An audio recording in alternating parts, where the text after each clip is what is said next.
Varsity is a platform for the celebration of student sport within Nottingham. And I am proud to represent my team, university and city in this historic competition. In the name of all the competitors and spectators, I pledge to uphold the true spirit of sportsmanship, to respect our opponents and the facilities and communities in which the competition takes place. We will respect everyone, regardless of our differences. We'll give everything for our teammates, abiding by the rules which govern our sports and the series overall.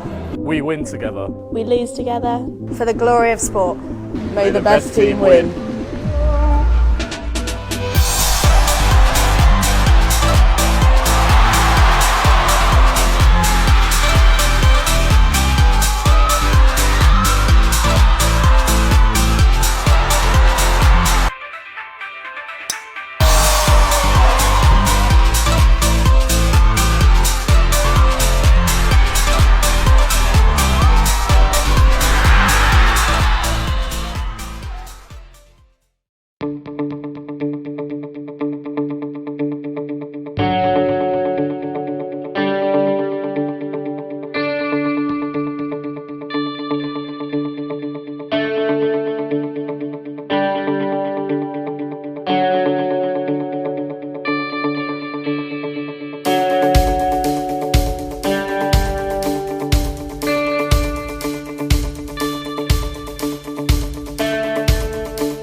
Win to their name last year. So, welcome George. Welcome again. I'm welcome again. I'm Matt Walker. If obviously not known to many people on the university circuits, but George and I both heavily involved in American football over the last decade or so. Myself in a coaching capacity and a playing capacity with the Nottingham Caesars, and George once was a player of mine and now currently is the head coach of the Nottingham Caesars Juniors. The best head coach they've had. Let's put it that way. As I said earlier on, George, never forget your roots. To my right, and your left as you look, I'd like to welcome a representative of Trent Renegades and also a representative of the University of Nottingham. So good afternoon to James Ramsey. Hello. And a very good afternoon to Alex Curry. Hi, from the University of Nottingham. So guys, your take on varsity. You've been involved in some varsity fixtures over the years, starting with James. What does varsity mean to you and to the players at Trent? Well, I think varsity, especially for American football, is a family, and this is our opportunity to show how well we've come in a year. Obviously, this year, so we'll get on to it, it's been a bit disappointing, but this is our chance, I think, as our captain said, Daniele, earlier, that this is our chance to prove that it wasn't all a bust this year. It's varsity for us. And from a University of Nottingham point of view? Yeah, varsity's huge. It doesn't get much bigger than this, maybe playoff finals, but for us especially, we got the monkey off our back last year with finally getting that victory, and we want to keep that going. We were undefeated in the regular season, and we want to kind of keep that record going and hopefully move on and beat Trent. So let's cut the red tape straight away. Score predictions today. Let's get on with that straight away. Alex, put you I on think the it'll be a spot close first. one. I think maybe UoN by 1 score, so maybe 21-7.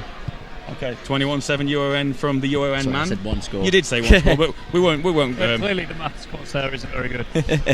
I've got a lot of faith in NTU this year. I'm thinking probably 21-18, that close a game. So I think we're going to get a bit of a late surge, or do you think you'll be ahead for the majority of it? I think it'll be decided in the last 5 minutes. I think. Okay. So, varsity aside, you've both had quite differing seasons this year. Obviously, NTU have had their first foray into the Premiership. Yes. And Nottingham in Division 1, University of Nottingham Division 1. But if we start with Trent, I'm hoping that we've got a bit of footage looking up to my producer, who's, there we go, we've got a thumbs up. So just going to have a brief recap of the Renegade season this time out. If you can sort of...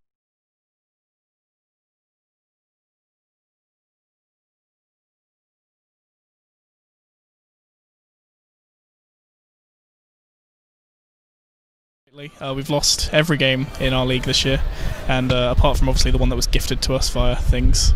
But I think what we have to realise is that a lot of these games were decided by less than 1 score, and which means they were very close, especially against very prestigious sporting universities like Loughborough, where it was only 10-13. We're looking at very close games, and the other things we're looking at, like Loughborough again, 7-3. It's a very low-scoring game, very defence-heavy. But if anyone who's watched the Renegades can tell you, Renegades is a very defensive team with always defensive focus. So we were fortunate enough at Onside to cover the university's finals, the Division 1 final and the Premiership final. And the thing that struck both George and I was, after watching Leeds and Portsmouth in the Division 1 final and then seeing Stirling and Durham come out, the actual physicality and the size difference between Division 1 football and speed and the explosiveness as well. You know, it's a real step up between the two divisions.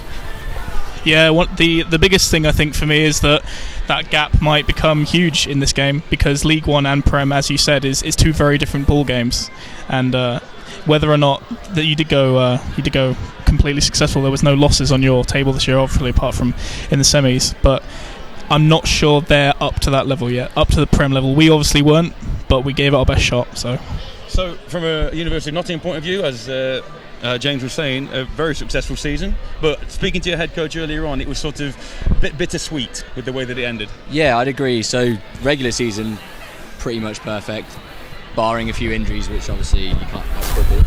But there was never really the focus was always, we're going to be in the pre-season, post-season, and are we going to get promoted? And unfortunately, we fell at that last hurdle in an overtime loss, so 1 point loss, which is tough to take.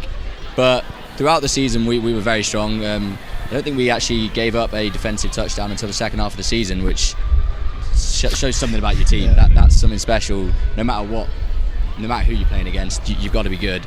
But yeah, there is quite a difference between Div 1 and Premiership. So today should be interesting to see if someone who struggled in the Premiership can actually beat someone who found it very easy in Div 1. Well, as you say, looking at the scores down here that I've got in front of me, there was only one game where you conceded more than 1 score. There were 4 shutouts. That was backups in that game. Yeah, that was the final game of the season. And that was the Warwick game. Yeah. And Warwick were a strong team, but they're against them away, their only touchdown was special teams. So we were very strong in the regular season, yeah.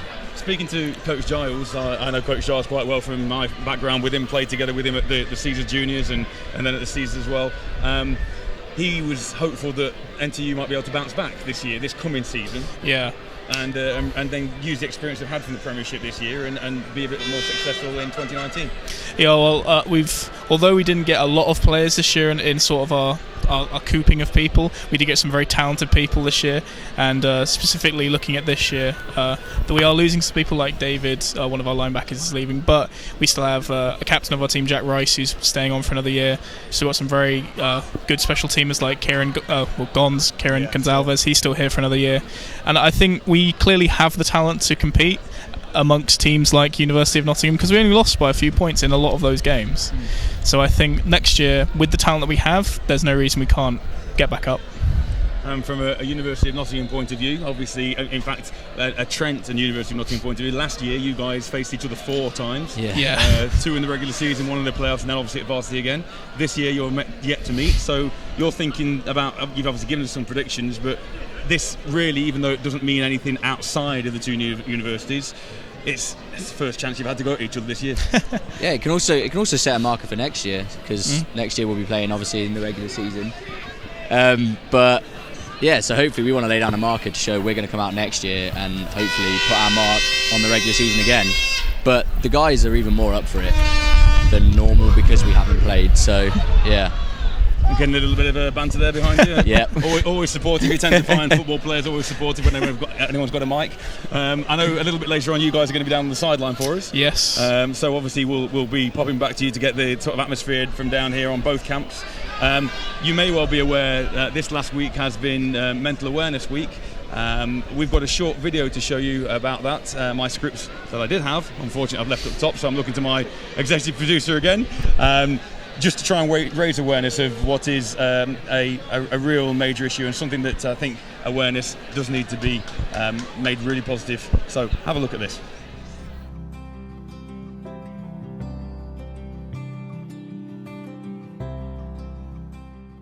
Men's mental health is overlooked at university due to the stereotypes males are associated with.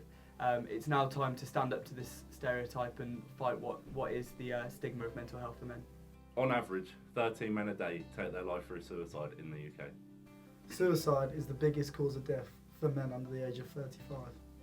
1 in 8 men in the UK have experienced mental health problems.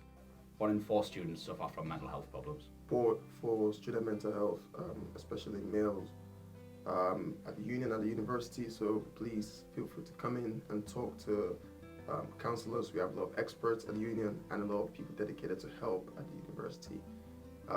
It's okay to talk, it's okay to have a conversation, and it's okay to feel like everything is not currently okay. It's time to break the stigma of men's mental health. It's okay to talk. It's okay to talk. It's okay to talk. It's okay to talk. It's okay to talk.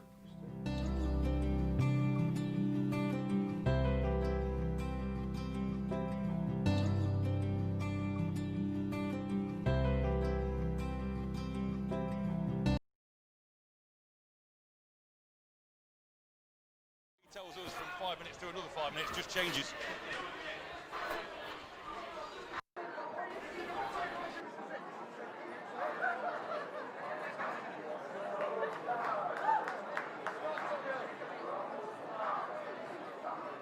Where you'll be going, gentlemen. University of Nottingham won the toss. They will receive the opening kickoff. All right, shake each other once more.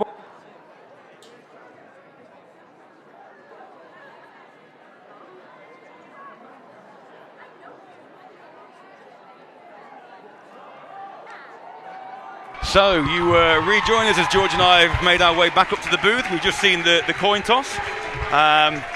It would appear, I'm afraid, having sprinted back up the steps, George, it would appear from the cheers that University of Nottingham won the toss, or at least have made their decision, much to the pleasure of their supporting contingent here in the stands. Either that or Mr. Will Hobbs has just turned up. Oh, let's not start on Will Hobbs already, surely. He's already come down and tried to harass us. Obviously, University of Nottingham students will know Will very well from his playing days with them in the last couple of years. You and I both know him, George. Obviously, once again, he was a colleague of yours on the field. Yeah. And he was one of my most talented players that I've had the pleasure of coaching. Appreciate that, Coach. Thanks, Coach. No, you miss it. And I can see Will Hobbs stood up there now with his Calendar Broncos hat on. For those of you who are not sure, he's spent the season this year in Switzerland with the reigning Swiss champions, the Calendar Broncos, and flying the flag for Nottingham. Obviously, Will's a veteran of the game. He's played at the Nottingham Caesars. He's played up with the Hull Sharks. He's obviously played with the University of Nottingham. He's played with the Tamworth Phoenix. Nottingham Caesars twice. Yeah, Caesars as well. So, a veteran of the game, and I'm sure I can already see a number of people approaching Will. But less about Will, more to the game. So, as we look out here, the University of Nottingham will be receiving the opening kickoff, and the NTU Renegades will be defending the end zone to our right. So here we go, Varsity 2017. The penultimate game of the 2017 Varsity Series is underway. And number 14 for the University of Nottingham fields the ball, and he breaks the tackle, and he gets hammered at the 35-yard line.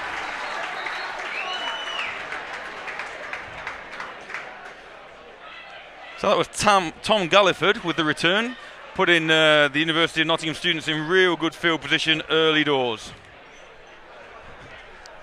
Offside on the kicking team.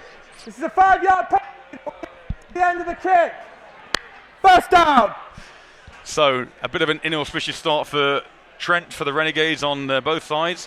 There was obviously a man in front of the kicker before the ball was kicked, which means that's a 5-yard penalty added on to the end of the run. So it'll be first down, 1st and 10, University of Nottingham at their own 40-yard line. Yeah, I mean, what a great hit for to start. But again, that penalty bringing down momentum back round to the Uni of. So Uni of start with Sam Wright at quarterback. They've got 2 receivers to the left, 1 to the bottom of the screen. It's handed off to number 28, Nathan Hamer.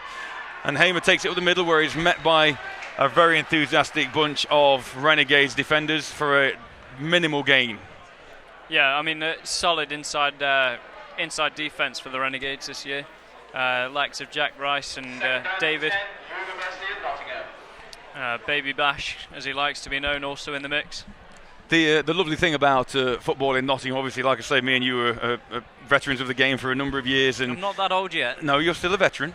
And at the same time, we've got coaches on both sidelines here who both used to play together, used to coach together, and it's I just stop myself as Wright drops back to pass. He's got a man on the left. Just a short little swing pass, and the pile moves the pile, and the University of Nottingham pick up close to 6-7 yards on that one. So Peter Adams there with the reception. So as I was saying, football in Nottingham, we mentioned about this, if anybody tuned into any of the Caesars games that we've done so far, football in Nottingham and people who are from Nottingham and have championed football for many years, we've seen it grow immensely over the past few years. Yeah, a lot of the, there's a lot of guys at the senior team that have got NTU playing experience. Often the guys that stick around the city, they come down and play for the seniors. Obviously, a lot of influence from the coaching staff. So it's Peter Adams with the drop there on the 20. So Wright looks down the sideline for a big early play. Interesting, speaking to both coaches before the game, Coach Giles for NTU looked particularly nervous, and obviously coming off the season we've talked about from their first... I think that's just the way Coach Giles looks, to be honest. He does, bless his cotton socks, and he always did as a 14-year-old as well, when we used to play together. And but yeah, coming off the season they have of their first foray into the Prem, and unfortunately being very close on a number of occasions, but coming up short and failing to win a game this year. He's eager to be able to end the season on a high, as number 80 for the University puts a high hanging punt up, and it's taken very bravely. You'd have thought maybe a fair catch would have been signalled there, but number 17 for NTU, that's Natal. Oh, we know Natal.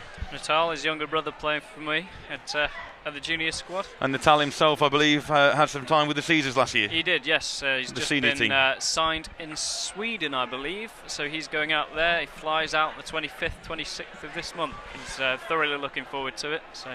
And that's another great thing about the university game particularly. We, you and I, George, having coached together a little bit, and we see players start off at the community level and then go to university, and then more and more we see them exporting, if you like, into Europe. We've already mentioned Will Hobbs. We had Jamie Gallagher. You've got Anthony Black on the NTU offensive line. He's also just been signed in Europe. And as Kieran Goncalves, or Gonk, as he's reliable. Gons. I apologize. I like Gonk. That's got to stick, hasn't it, Gonk? If he was a defender. But hit immediately. So, but still with a gain of 3 or 4 there. The likes of Will Hobbs as well, obviously gone into Europe. He's Indeed. So the game, obviously with the popularity of the NFL and the NFL bringing their product to 4 games over here this year at Twickenham and Wembley, the game is forever expanding in the UK. So NTU again on 2nd and 7. Big hole up the middle.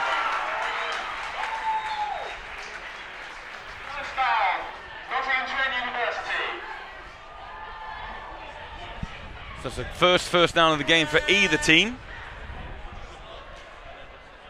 The sun is out. We had a little bit of a threat early on when we were setting up this afternoon. Very dark clouds. Yeah, it looked like thunder and lightning.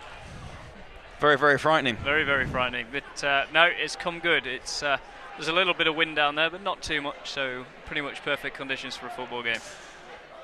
So Callum Doherty in at quarterback for Trent. 2 receivers to the right, 1 down to the left. 1st and 10, Trent. Looks and hands off again. There's another big hole in the backfield. Spin move. Joe Pearce with a lovely move to get out to the 36-yard line. Joe, obviously a big, solid running back, making a huge game last year in the Division 1 final against Swansea, getting an early score. So a good first offensive series after that initial catch from Gons for a short pickup.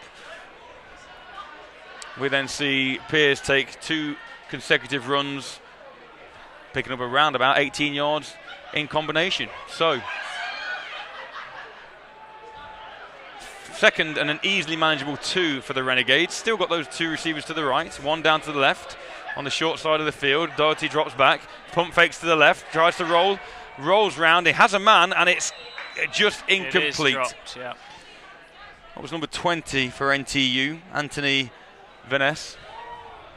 So that will bring up 3rd and 2. Still manageable for Trent, but obviously offensive coordinator Coach Messam for NTU trying to keep University of Nottingham honest. Yeah, it looked like Doherty had plenty of time in the pocket and failed to get it off before the pressure did eventually break through. So obviously on 2nd and short you can afford to try and put the ball up, but now on 3rd down the ball is handed off again to Pearce. Pearce breaks the tackle and then is brought down after a pickup of 8 by number 21 for Nottingham. Yeah, good interior running from NTU. That's Will Trickus with the tackle for the University of Nottingham. But that will result in another first down for Trent, and Trent putting a nice opening drive together. So it's nice to see the stadium so full here at RB Haddon. Just looking around, you and I have done a number of games now with Onside Productions and with Caesars TV, but we knew coming into this one the atmosphere in the stadium would be the best we'd experienced so far. Yeah, absolutely. I mean, it's been better than the Bucks final. I don't think there's that many people there for Bucks. So first down, Doherty hands off once again. And the blocking has... And he breaks the tackle, he's still on his feet. Shrugged a man off. Joe did well there to make any yards at all, getting stuffed at the line, just breaking that final tackle to make a couple of yards. That was Tristan Vassallo for the University of Nottingham students, who did hang on for a while, but like you say, the running back was strong enough to wriggle free of his grasp and pick up a gain of maybe 4. It's a really good atmosphere here tonight, George. We've got the 2 teams as we would normally have in a stadium like this, but you mentioned the crowd already. 900 seater capacity here at Harvey Haddon, but I can something see around there. I may have just made numbers up. Oh, did you? I don't know. Okay. I don't know. But nevertheless, people are spilling out onto the tiered steps as Doherty gets the ball and hands off on a jet sweep this time. And his man is still on his feet, enough for the first down, and dragged out of bounds at the University of Nottingham 30-yard line. Yeah, that is Anthony Vaness there, aptly known as Chunder. I don't know whether we should reveal that. But well, I don't think it takes too much guessing as to reveal why that might be the case. But as we were saying, yeah, we've got a nice full stand. We've got cheerleaders from both sides. Obviously, very fortunate to have our guests, Alex and James, who we knocking around somewhere. Interviewed, and hopefully they're going to be down the sidelines for us a little bit later. We'll Alex letting the sideline down slightly. Yeah, didn't get the memo about the dress code. Well, he says that, but we know what these uni students are like. So here we go. First down, Trent. Doherty again, 2 receivers to the top, run again. The ball handed off this time to number 27, Robbie Jones. Ray J. Rice. Ray J. Rice. We know a little bit about Robbie Jones. We know too much about Robbie Jones. We do know too much about Robbie Jones. Robbie joined you recently on Notts TV promoting the Caesars. We are TV sensations, superstars. And Robbie has been a revelation since coming into the game, both when playing for you the last few years with the Caesars Juniors, but also this year with Trent as well. And indeed, he is one of their players who Coach Giles told me prior to the game has made the biggest impact, or one of the biggest impacts in his debut season. Well, you put that down to great coaching. At junior level. At junior level. So, 2nd and 9 for Trent. Doherty again, same formation. 2 to the right, 1 receiver to the left. Drops back to pass. He's got a man over the middle, and it's caught. Nice catch. Great grab over the middle on the 20-yard line there. Number 82 for the NTU Renegades, Milton Dennis. And a beautiful. Coach Messon will be really pleased. Sorry for talking over you, ref. Coach Messon will be really pleased with the way this initial drive is shaping up, as NTU are just on the edge of the University of Nottingham students' red zone, just on their 20-yard line.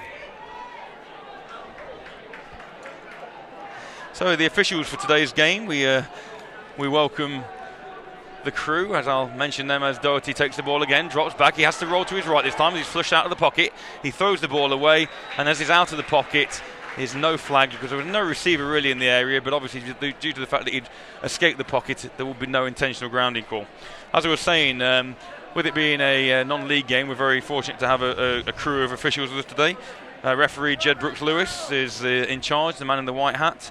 We have then umpires Mark Ward, head linesman Joe Foxon, line judge Mark Wilson, and back judge Muzz Gibson. And all today's officials are members of the British American Football Referees Association.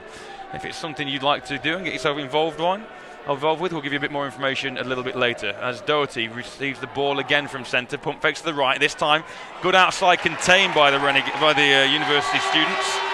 That's particularly number 95, Toby Butler, who kept the outside contain really nicely and gave he did, Doherty nowhere to go. Absolutely, but again, Doherty for that first couple seconds has plenty of time there to release the ball, but to receive it just not open. So good coverage from the uni of. So hopefully we've got not only people who are used to the game watching, but we've got a few other people tuning in. Yeah, Wayne Hill, if you are watching, this message is for you. Number 67 stood holding that marker over there.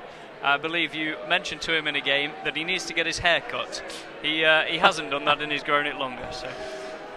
So third and long after the sack. It is. Doherty drops back and he's got time and he's hit as he throws, but he's got a man over the middle. That's who Robbie stays Jones. On his feet, and Robbie Jones is inside the 5-yard line down to the 2, where it'll be first down. No flags. First and goal.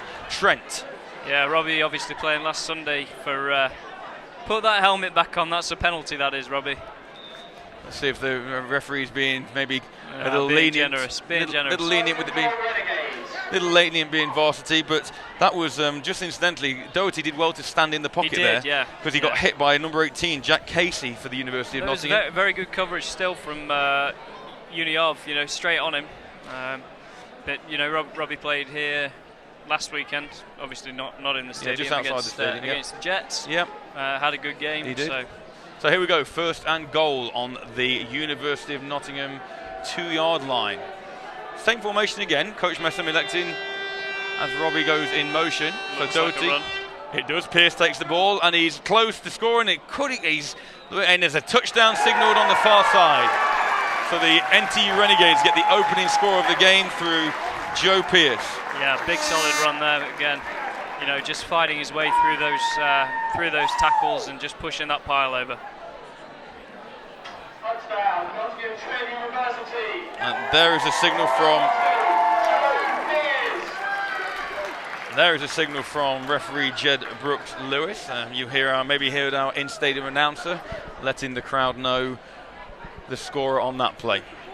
So yeah, as I was saying, if you're interested in getting involved in American football, it maybe you want to be coaching, it maybe you want to be officiating. You can see people down the sideline helping with the chains, the first down markers. There are no end of jobs you can do to get yourself involved if you're interested in the sport.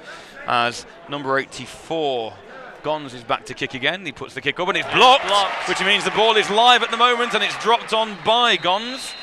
And so the score after that initial drive for Nottingham Trent remains the Renegades 6 and the University of Nottingham Students 0. So yeah, sorry, as the kick was blocked, I was mentioning about getting involved with the game in the country. Mentioned the refereeing crew. If you're interested, you can get in touch with BAFRA, that's the British American Football Referees Association, at www.bafra.info, and they will give you all the links you need should you wish to get into the officiating side of the sport. I mentioned earlier, I'm hoping we've got some people watching at home, and if you are watching at home and you want to hit us up on any of the social media channels we've got. Look at you down with the kids. The hashtag is NottsVarsity. Okay, so the hashtag is not. Yeah, I do try. I do try and stay down with it as a teacher in a secondary school in Nottingham. I've got to try and keep my rep going, which I've just completely failed. Your rep. You've blown it. As the ball is kicked deep again, it sails through the back of the end zone, and University of Nottingham students will take over from their own 20-yard line. So yes, as I was saying, if you want to get in touch with us and if you want a little mention on air and Baby Bash there, just sorry to interrupt. That's all right. 94, just sparking up a little bit of a push and shove with one of the UoN players. Coach Giles mentions there's always a bit of niggle in these varsity games, which with the sort of sport it is, this collision sport that it is, it doesn't take much to ignite a bit of passion. So yes, get in touch with us, hashtag NottsVarsity, NottsVarsity, for any of you who are struggling with spelling out there. So, second opportunity for the University of Nottingham students to move the ball with Sam Wright back at quarterback. 2 receivers to the left this time. He rolls out to his right. He puts the ball deep and he's got a man. And he's, close. Tom Morris, the intended receiver, that ball a little underthrown by Wright because Tom did have a step on his defender. Yeah, Joshua Peck there for the Renegades, just breaking that play up. I like the intent from University of Nottingham. Obviously, as a coach, the majority of coaches want to establish the run in a game before they take to the air too much. But at the same time, you've got to keep that defense honest. And yeah, UoN are missing their usual starting running back. Not available for this game, unfortunately. So we'll see what happens to their running game. So Wright in at quarterback again, trips to the left this time. So you'd think the signals are this ball's going through the air again, but it's handed off up the middle where number 77 for Trent. That's James High, or James He, apologies if I've mispronounced that, makes an immediate impact and stops the runner for a 1-yard loss.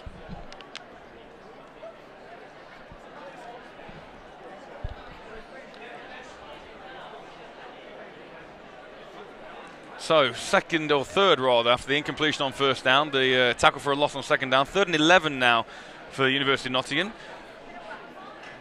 Only 5 men on the offensive line this time. 3 receivers to the right, 4 right, and 1 receiver to the top of the screen. As he takes the ball, drops back, he looks to his right. He's got a man out there, and it's caught again, and that's caught. That should be enough for a first down. That is Tom Morris. Yeah, they have given the first down. Baby Bash with that tackle from behind there. But that's a nice conversion for the University of Nottingham in 3rd down. Now Harvey Haddon bathed in May sunshine.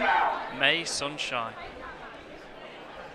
Not in England, surely. No, we've had a few nice days. I thought. Well, it's been bordering on drought conditions. Wednesday, Thursday this week. I think that was the British summertime saying hello. I will tell you that from the farming community. We have been bordering on drought conditions. So first down again, University of Nottingham. Wright surveys the field, checks the defence out, trips to the left again for Wright.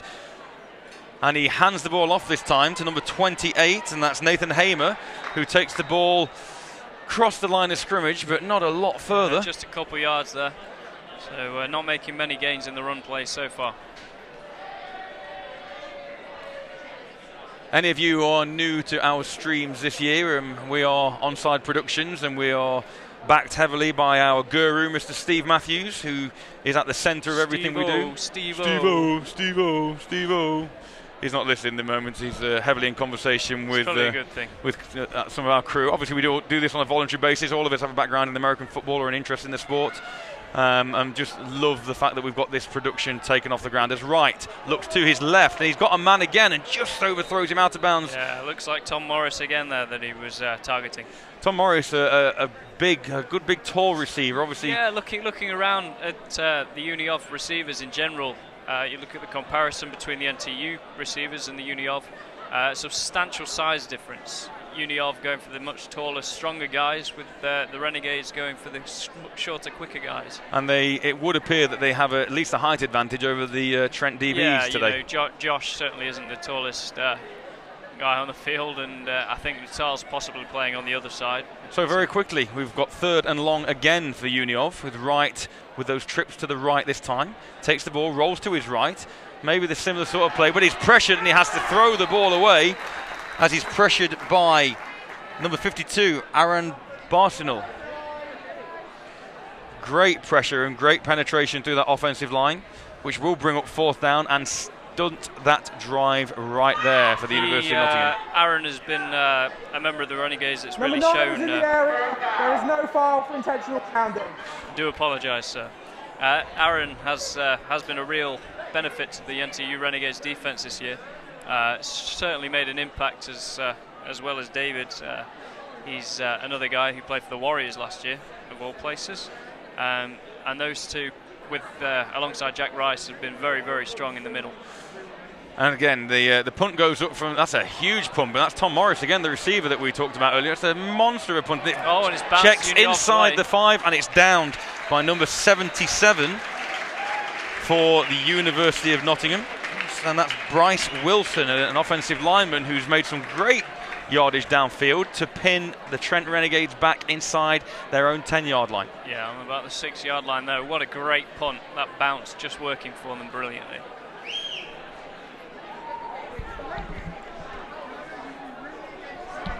So, NTU pinned back in their 10. Come out running. You would think. I've seen them pass from this situation. And in this game, it's very much a chess match. It's very much a can you second guess what the offense are doing. Normal convention would say from this point on the field that you would try and gain at least 3 or 4 yards on 1st down on the ground. But I know Coach Messerman, speaking before the game, he did mention that he wanted to, with the weather conditions being like they are, he wanted to go to the air if he could. As Doherty hands the ball off as expected to Pierce.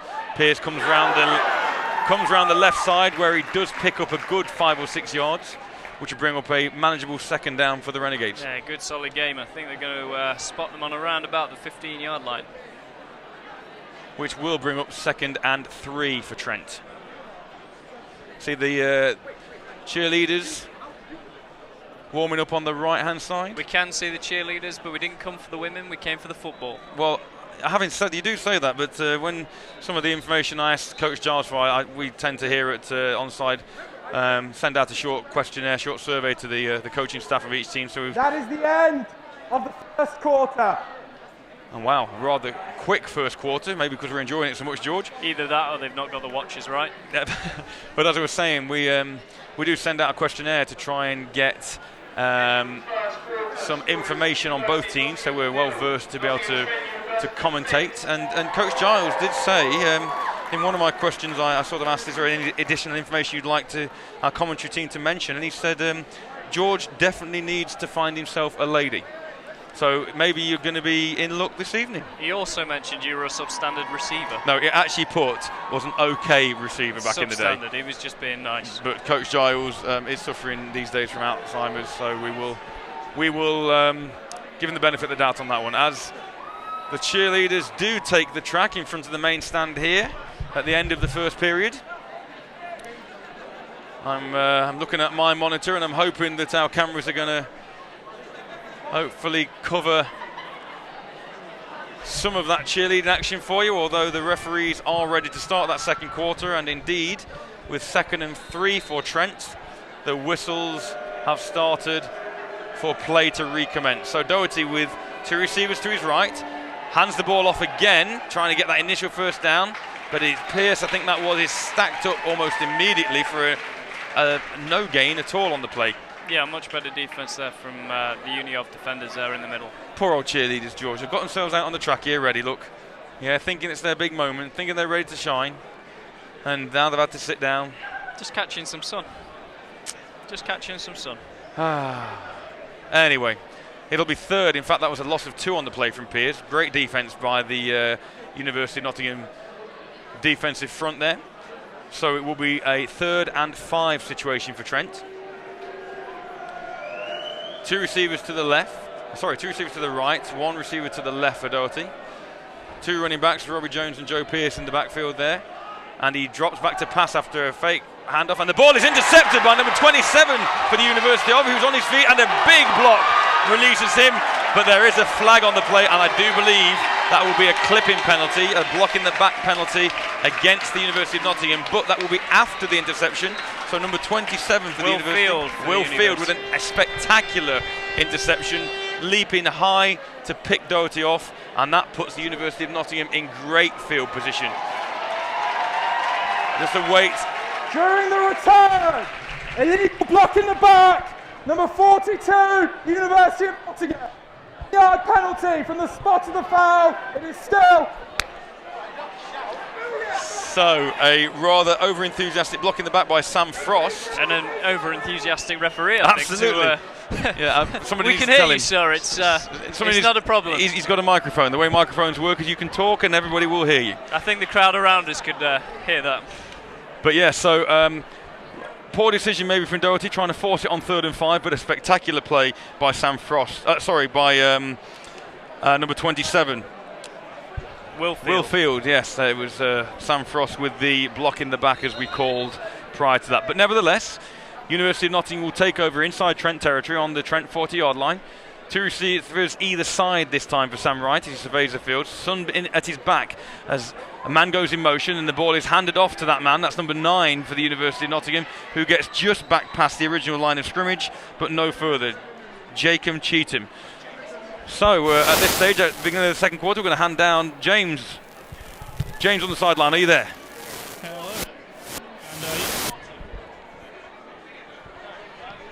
I'm afraid we're having a few technical problems down there with James at the moment, unfortunately.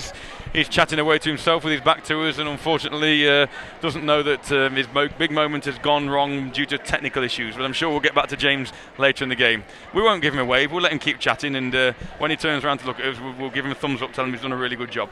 Anyway, 2nd and 9 for the University of Nottingham. Thumbs up done. And there's a thumbs up as the ball is sent out wide to number 10. That's Peter Adams. And Peter Seems Adams to be one of the key receivers for the University this game. At the moment, we've seen Peter Adams and Tom Morris, receivers of choice for Sam Wright so far at the beginning of this game. Number 29, Joe Beams, comes in, replacing Nathan Hamer, who runs to the sideline. So it'll be 3rd. A good pick-up that time of around 4 by Peter Adams.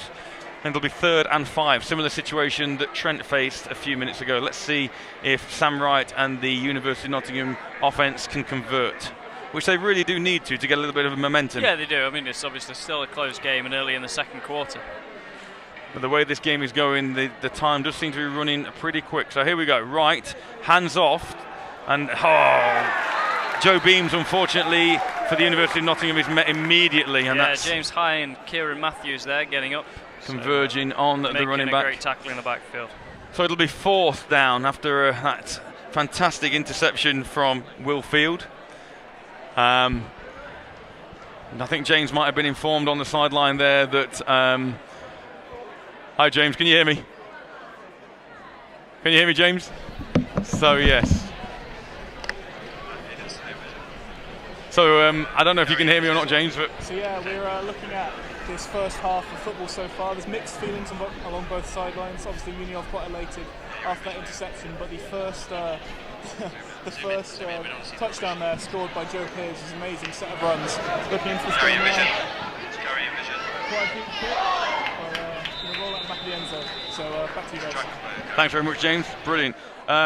Natal very nearly got through to block that punt by Tom Morris, and the ball again was really threatening to drop inside that Trent 5-yard line, but just goes through over the goal line for a touchback. Yeah, a better position for Trent this series. So obviously a punter to watch out for. Can pin you back from pretty much anywhere on the field. get some good height on those punts. That's the key. Yeah. And that's and I don't mean any offence by this at all, but you can see how high a punt goes when on that previous punt in the end of the first quarter, you've got an offensive lineman managing to get down the field and recover the football. Yeah. Or you've got linemen that are just very athletic. Quick. Absolutely, that could work with the case as well. It does. But no, it was a very, very good punt. So, second possession of the second quarter for Trent. It'll be 1st and 10 for the Renegades on their own 20-yard line. Robbie Jones just itches to his right, and the ball is handed off as Piers looks for a gap to the left, but there's nothing doing there with a real stout University of Nottingham defence. Line of scrimmage there, so figured out a way to stop that interior run.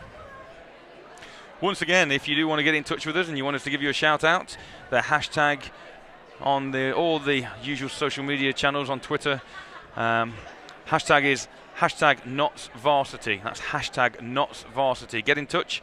Tell us if you joined the game. Tell us if you're watching in the locality in Nottingham or whether you're watching further afield. Did you want to spell that out for the good people at home again? I did it first time, so I'm sure they have enough intelligence. In the style of a cheerleader. N. No, that's not. Oh. TTS. I can't spell varsity. Anyway, 2nd and 7, and it's handed off once again, and Pierce does have a gap up the middle this time, and it's a big tackle. Yeah, great tackle. Number 27 again, Will Field making a play. Obviously a key defender to watch out for today. Will Field having a significant impact already, but not until Piers had got enough yardage for that first down for Trent. Yeah, I mean, you know when the safeties are making tackles that your interior defence isn't working properly in the box. So either they need to build up the aggression or come up with a better scheme to stop that inside run. Looking down on our a document from earlier on, Will Field has been highlighted as one of the players to look out for by coach, by head coach for the University of Nottingham. So, first down Trent on their 32-yard line. And again, Pierce gets the hand off and he takes it inside. Gain of about 2, picked up and met by Di Champion, number 69 for the University of Nottingham, which will bring up 2nd and about 6.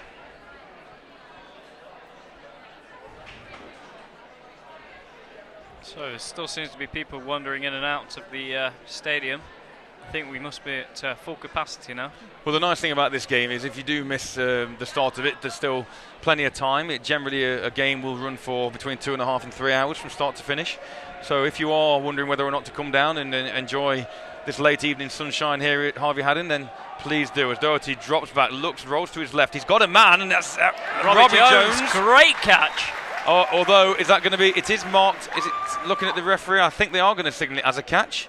And that ball popped out after he hit the ground. Great adjustment from Robbie there to turn himself around and catch that pass from Doherty. Mr. Athleticism himself. And to be fair, if you looked at the way that Doherty rolled to his left as a right-handed quarterback, rolling to your left and then trying to throw back across your body, a very difficult skill to accomplish and get the ball anywhere near your intended receiver. Yeah, I mean, the ball obviously came out with a bit of a wobble, but Robbie makes a play there. Finds him wide open though. He did have a step on his defender that time.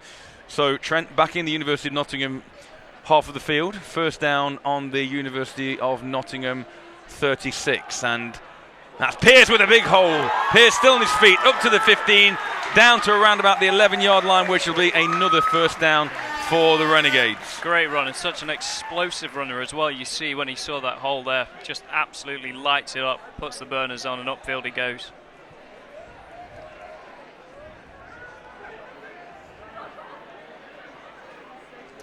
So 1st and 10 inside the University of Nottingham 15-yard line. Trent knocking on the door once again, looking to add to that 6-0 lead here in midway through the second period at Varsity 2017, the penultimate sporting event of Varsity for this season. As I said earlier, just the rugby union to come tomorrow, the men's and the ladies fixture. Tickets still available for that one as Doherty hands the ball off once again, but this time Pierce is met immediately in the backfield by number 79, Tristan Vassallo. Great defensive effort there that time, and Pierce is second time his name's come up during this game. Pierce slow to get up, but he does get back to his feet and walking a little bit gingerly on that right ankle. He has carried an injury through parts of this season, so it's nice to see him back on the field. Not doing replays at all today, are we? So a good big defensive stop, which is obviously, you see the yard marker there at the far side of the field. That was a loss of 6 yards. So good stout defending, brings up 2nd and 16 for the Renegades. University of Nottingham will be anxious not to give any more ground as Doherty gets the ball, and this time looks immediately to his right, and that ball is passed out to the flats. Yeah, there's Anthony Vaness there with the grab, not making many yards though. Picked up 3 of those last 6 yards, I think, that they were looking to achieve. That'll bring up 3rd and long, although yeah, the down marker is now being moved, so it's 3rd and 14. 3rd and 14, contrary to what it says on our screen. So I believe this game has been dubbed as the Robin Hood Bowl. Is that right? I've read that somewhere. Maybe I'm making it up. I don't know, but I feel like that's an apt name for it. It's quite nice. Yeah, I'll go with the Robin Hood Bowl. So 3rd and 16. Sorry, 3rd and 14. 2 receivers, twins to the right and to the left. Steps into the pocket and floats one over the top where it's almost intercepted by number 25. Leo Corney. Leo Corney had a step on his receiver that time. And actually, when we spoke about earlier on about the University of Nottingham receivers having a height advantage over the Trent defenders, do as well, absolutely. They do. There's some real tall corners, DBs, safeties. The stadium announcers just shouted 1st down there, but I'm sure it's not. I'm sure that will bring up 4th down. If that was it, was that what it was called? He called 3rd down, but it is 4th down. So a good defensive stand there as Trent's offensive drive stalls. Wait for referee Jed. Timeout taken. University of Nottingham. First charge timeout of the half. And yes, Mr. Brooks Lewis, your microphone continues to work effectively, and you can just talk to us rather than ball at us. But maybe he's just a rather loud gentleman. I think it's just the enthusiasm of looking over here and seeing this capacity crowd. He's happy. He's happy. Those cheerleaders, blessing cotton socks, are still sat there on the tarmac. Getting cold. Waiting for their opportunity. Can't quite see from this. I think that's the Trent squad. And I only think that because the writing on the back of their uniforms is in pink. So I kind of think that would be a bit of a giveaway. But you'd assume so, but I don't want to... I don't want to be wrong, so I'm going to let you deal with that. Okay, well, I'll go out on a limb and say they're the Trent cheerleaders. Timeout taken by the University of Nottingham. Obviously, a 4th down coming up. Coach Messam did say they're going to go for it. They're going to go for it. High risk. Tend to find at university level field goals are something that are utilised very often? Yeah, I mean, Gons has kicked a number of field goals this season. Often the reason they get the scores on. But... you know, there's some of the games that get so close that field goal becomes crucial. So here we go. So Gons, it does appear, well, yes, Doherty is out, but they have come out in field goal formation. The field goal unit have taken the field. So, but Doherty is the holder. So whether or not Coach Messam is going to end up running some sort of trickery here, but no, the ball is down. It's snapped and it's blocked again. And the ball trickles out of the back of the end zone. So a really pleasing outcome from that drive from the Nottingham University students. Yeah, Gon's usually a very reliable field goal kicker, so I'm not sure what's going on. That's 2 blocks, but they've both come out low. They did, yeah, the trajectory there, whether or not, I mean, we're going to try and get some replays for you later in the game. We're just working on that here up in the studio. Whether or not the snap and the hold affected on those 2 kick attempts. Look at that crowd, George. Incredible. Where are we? I know it'll pan round to us. I'm sure it'll pan round to us first. It's so slow. Come on, keep coming round. Is that Alex on the camera? So we're down here quite a lot, George. Whether we're coach on the side, there we are. Here we come. I can see the camera down there. It's all right. We're on TV. Hi, Mum. Not yet. We're not. We are. Not yet. We're probably just behind that pillar there. There's a pillar. And there I am, just coming to shot. That's right. Drops back to pass on 1st down. It's intercepted. That looks like Natal there with the grab. Yeah, that is Natal Malero there. And Wright holds his head in his hands as that decision. Oh goodness me! Not only after a defensive stand such as that, and then to call a timeout. Obviously, you've called a timeout prior to that 4th down. And Wright will be upset about the outcome of that. And yeah, absolutely. A jubilant. Absolutely. But Natal doesn't look too upset. So. No. A jubilant Trent special teams unit come on to attempt the extra point. So the score is currently NTU Renegades 12 and the University of Nottingham Students 0. We didn't quite make the TV screen, but at least we saw a great TD. So great decision by our camera team to cut back to the field rather than give you any TV exposure. What are you so saying? this time, interestingly, for the conversion, this time they elect to go for 2, and the ball is handed off to Piers, who bounces to the left, corner. and they've marked him short. I think they've marked him a knee down just before the goal line. And number 2 for the University of Nottingham comes up, thumping his chest. James Ramsey with the stop. Joe just looking slow to get up on his feet again. Another concern. But lid off.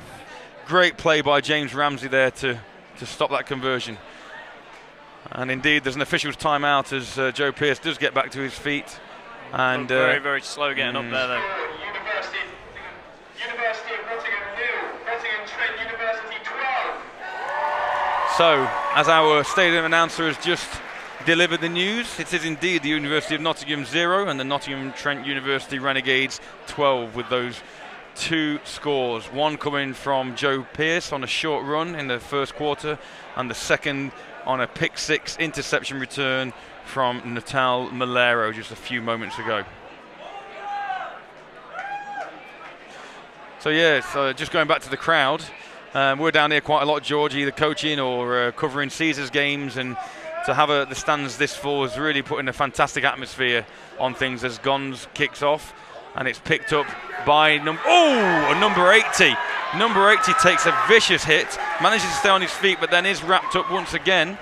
That was number 57 that time with the hit, Adam Ball for the Renegades, but Tom Morris fielded the ball and did stand up well to the initial hit, and it'll be 1st and 10, University of Nottingham on their own 20-yard line, so almost the equivalent of a touchback, make it then 19-yard line. Yeah, it's nice to see that the crowd's so high. You know, we did Bucks this year, there was a bit of a crowd, but it wasn't quite like this. No, to be honest, obviously Sixway Stadium as opposed to Harvey Haddon Stadium, it would take some to get an atmosphere like that, even with this many people in there, but like you say, because of the nature of Harvey Haddon, as Wright drops back to pass, and he's got a man, he's gone up top, he does have an, and it's caught! Fantastic reception by number 10, Peter Adams, for a big 35, 40-yard gain for the University of Nottingham. And I tell you what, that's some confidence by the coaching staff after Wright has thrown that pick 6 a couple of plays before. Well, you know, put the ball straight back in his hands, let him throw it out. Big, tall receiver, as we mentioned. Adams adjusted to the ball because it was a tad underthrown again by Wright, but nevertheless, fantastic athletic effort in between 2 Trent defenders. First down again, so Wright drops back to pass again. Son behind him, hit as he throws. He's looking for Adams again, and it's caught in the end zone. There is a flag on the field, though, in the area of holding. There is, like on the far sideline. I suspect this will be called back. The crowd has absolutely exploded, but I think they're going to be thoroughly disappointed. Beautiful play and reception by Tom Adams, but here comes referee Brooks Lewis. Illegal substitution on the defence. That penalty is declined.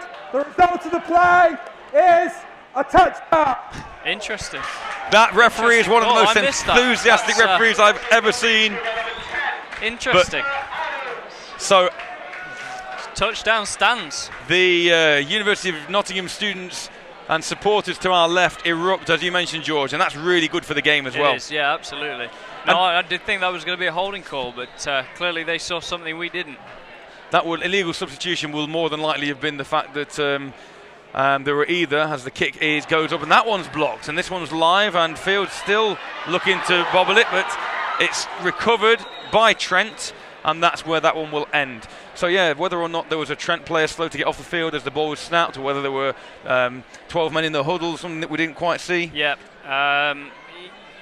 until the ball is snapped, till the offense comes up to the line, you are allowed 12 men on the field just to wait and see what they come out with. But clearly somebody didn't quite get off in time. So this is one of the things I love about this game, with the Renegades looking in full control after that pick 6 a few minutes ago. 2 plays, 2 long 35, 40-yard receptions, and University of Nottingham have cut that lead in half. Yeah, the big Mo. Momentum. Whether or not there are supporters in the stadium, Big Mo always seems to come along. Big Mo does always come. He's going to come for one team. And he's very fickle, Big Mo, isn't he? We should also mention about big crowds watching this game. One of the biggest crowds, and in fact I think possibly the biggest, is Explosion. Yes, which is Birmingham always Birmingham University Lions. University's first home game. Natal fumbling that kickoff, but has recovered it nicely. And he finds a gap up the middle, and he's still on his feet, and he's at the 40. He's at 45 and brought down with a flag. Be a flag, I suspect, possibly a block in the back. Yeah. Ordinarily, when you see a flag on a return, it's 9 times out of 10 just a little bit over enthusiastic from the return team. It was like a Superman block. That was just diving back. So we're pretty sure that that's what the call will be, and therefore Trent will be marched back. But here is referee Brooks Lewis. Sideline warning on NTU. This is their first warning. So once again, a call you don't hear We're not overly doing very often. well. I saw a block in the black. It was like a Superman dive. It was great. But that's a call you don't hear of it very often. So sideline warning. So whether something was said on the sideline or some inadvertent interference that the referee. I'm going to stop calling these penalties. Yeah, leave that to me because I'm pretty good on these. But nevertheless, sideline warning for the Renegades. 2 young ladies just walked past us with burgers and didn't good. share. They look good. Which one are you talking about? The burgers. Sorry, ladies. So it's 1st and 10 after a good return by Natal. 1st and 10 Renegades, just over midfield. Doherty drops back to pass. The ball is going through the air a lot. Conditions really good for passing as he just puts it just out of Pierre's reach. Just not grabbing that. Bit of a back shoulder throw there from Doherty, which makes it difficult for the receiver to adapt to. It was, but a nice amount of time for Doherty to throw the ball. Not a lot of pressure came through right until the end. Had a man close to him. Did feel those footsteps, I believe, but nevertheless, 2nd and 10. You do feel, joking aside, you do feel momentum has switched towards that University of Nottingham sideline at the moment. Yeah, I think after watching that touchdown as well, we found that a lot of the... Number 82 in the offence. 5-yard penalty. Replay. First down. I tell you, we're going to have a word with that ref at half time because my eardrum's about to perforate. That's another silly penalty there for the Renegades. Was that another substitution penalty?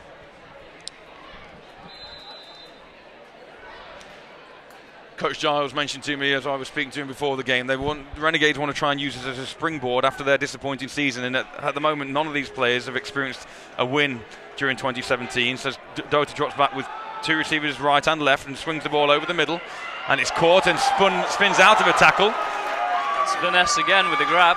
And Vaness is going to be up close to a first down, but he'll be a couple of yards short. And you can see the difference with what they're doing with the receivers and how the routes are being run with Vanessa coming across the middle there, where you obviously saw the likes of Peter Adams going deep, much bigger receiver. Yeah, absolutely. When you've got that deep throw, you've got a tall, rangy receiver, you can afford to put that ball a bit further downfield and take those risks, whereas the smaller receivers that Trent have, much better crossing patterns. 2-minute warning.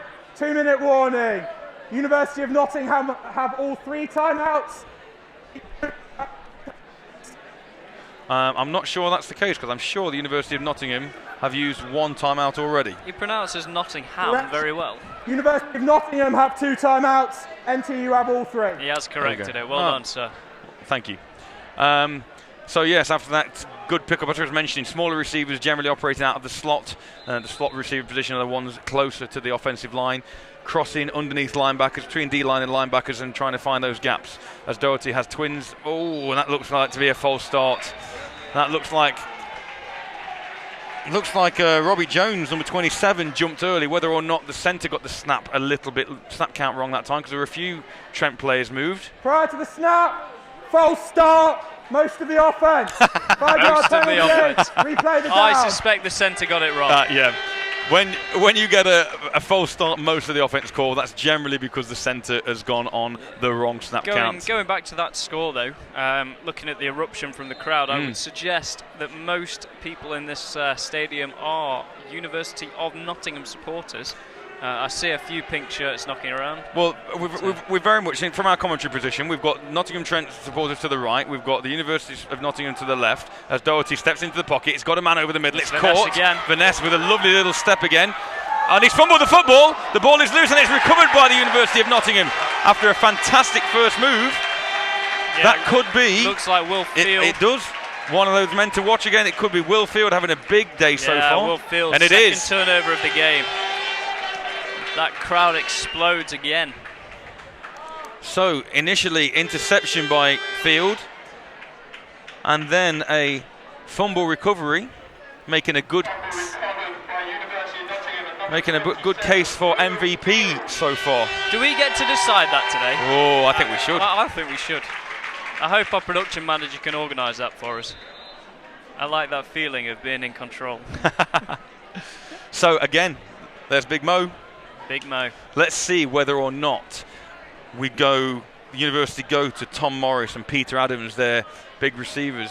Tom Morris on the near side as we look, as Wright drops back again to pass, rolls to his right this time. He's gone over the top again. That's that Peter same man. Adams Again for a good pickup, and he's on his feet at the 40-yard line, where he's secured enough for a first down. Inside the 2-minute warning as well, so you'd think they would keep coming to the air.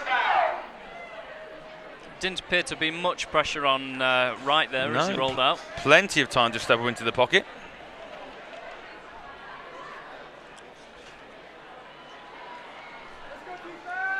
So we'll see what Uniov line up with two down at the bottom end of your screen here. Wright rolls out again.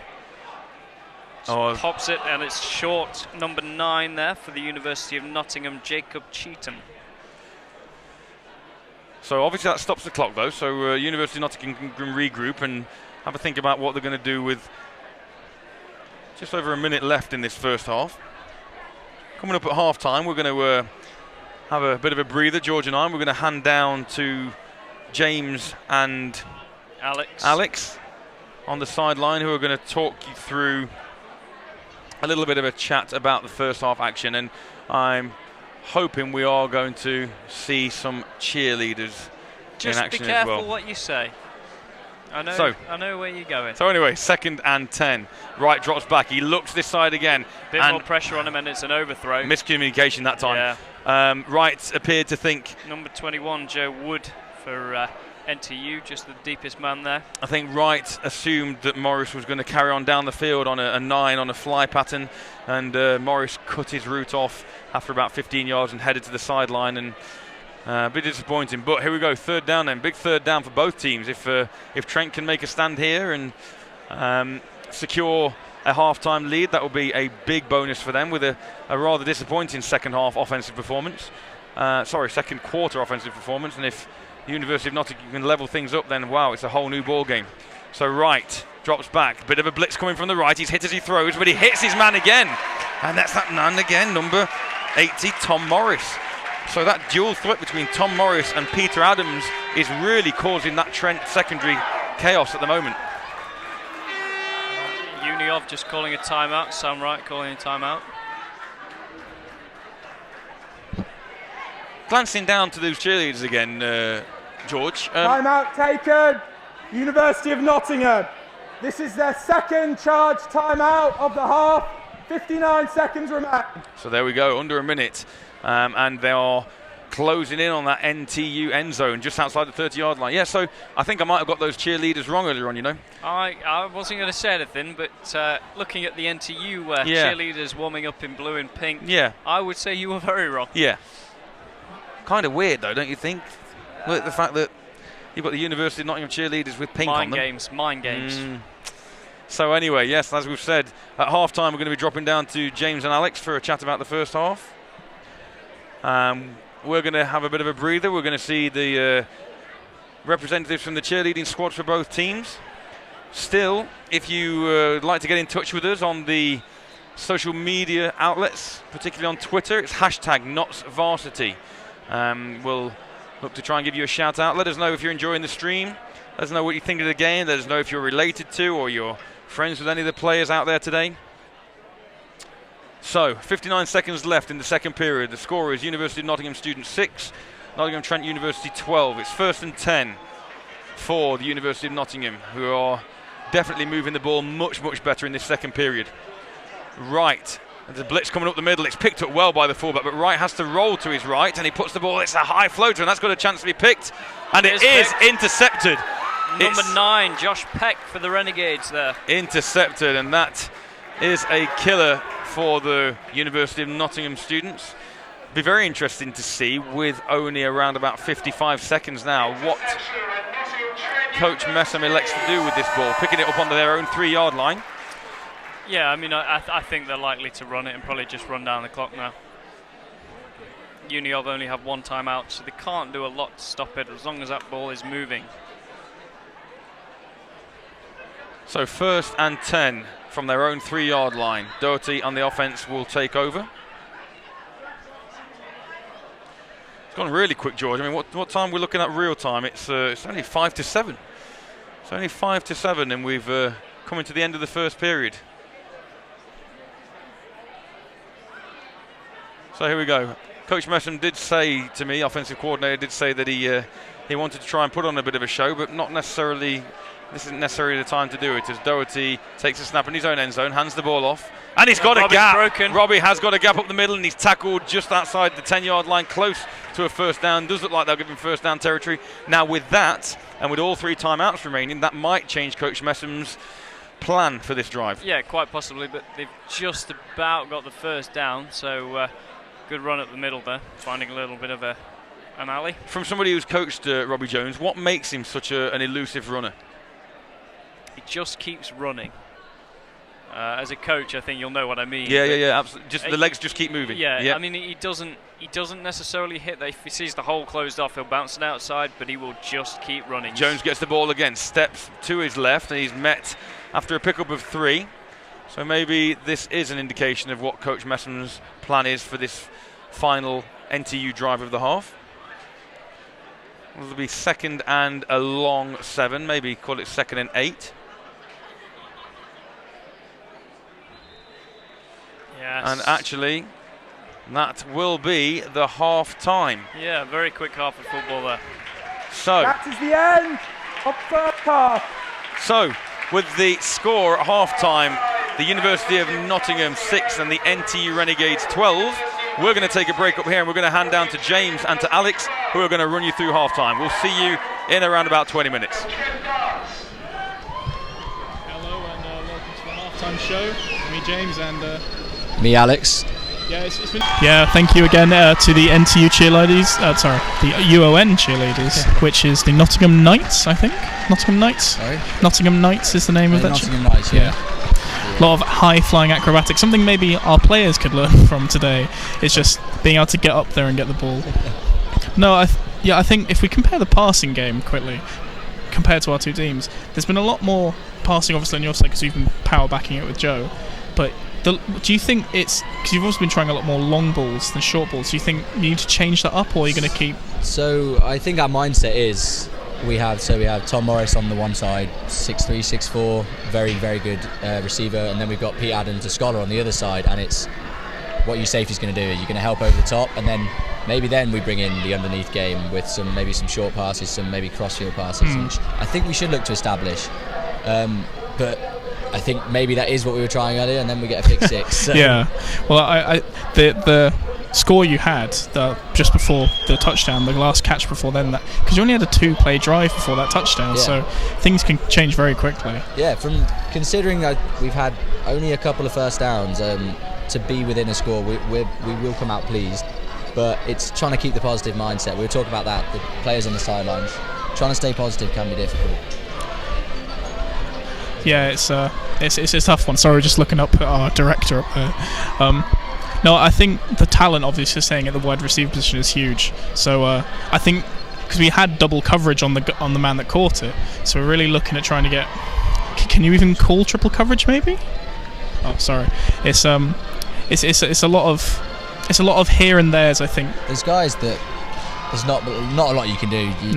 So this season, for example, they played really deep off coverage, and we just run a hitch, and you get 10 yards every time. So, yeah, this is the thing I was saying earlier to someone before the game. I was saying, you're not used to losing, we're not used to winning, and so this is where it's sort of we're coming into this match thinking, have we got any hope, or can you possibly lose? Have we got the fight back? We haven't seen too much adversity this year. The one time we did in the playoffs, and we lose by a point. Can we come back now from 12-6 down? Actually, from one point when throwing that pick 6 and 12-0 down to hopefully come back from that would be huge for us. but now can NTU hold a lead and see it out? Because I think the thing that we learned from last year is that after we were done with the regular season games, we just stopped preparing, and that's where you got the jump on us. So what has the UoN schedule been like? So we've treated this game more as a send-off for veterans, but that doesn't mean we haven't prepared any less for it, because like you say, football it's a family. There's not many sports that you can say people care about each other as much, or so all the old boys come into the games and whatnot. So the preparation's been very strong, but with the fall of Easter holidays and stuff, we probably haven't trained maybe as much as we would have liked to. Yeah, because obviously the Varsity Series was spread over 2 different months this year for the first time.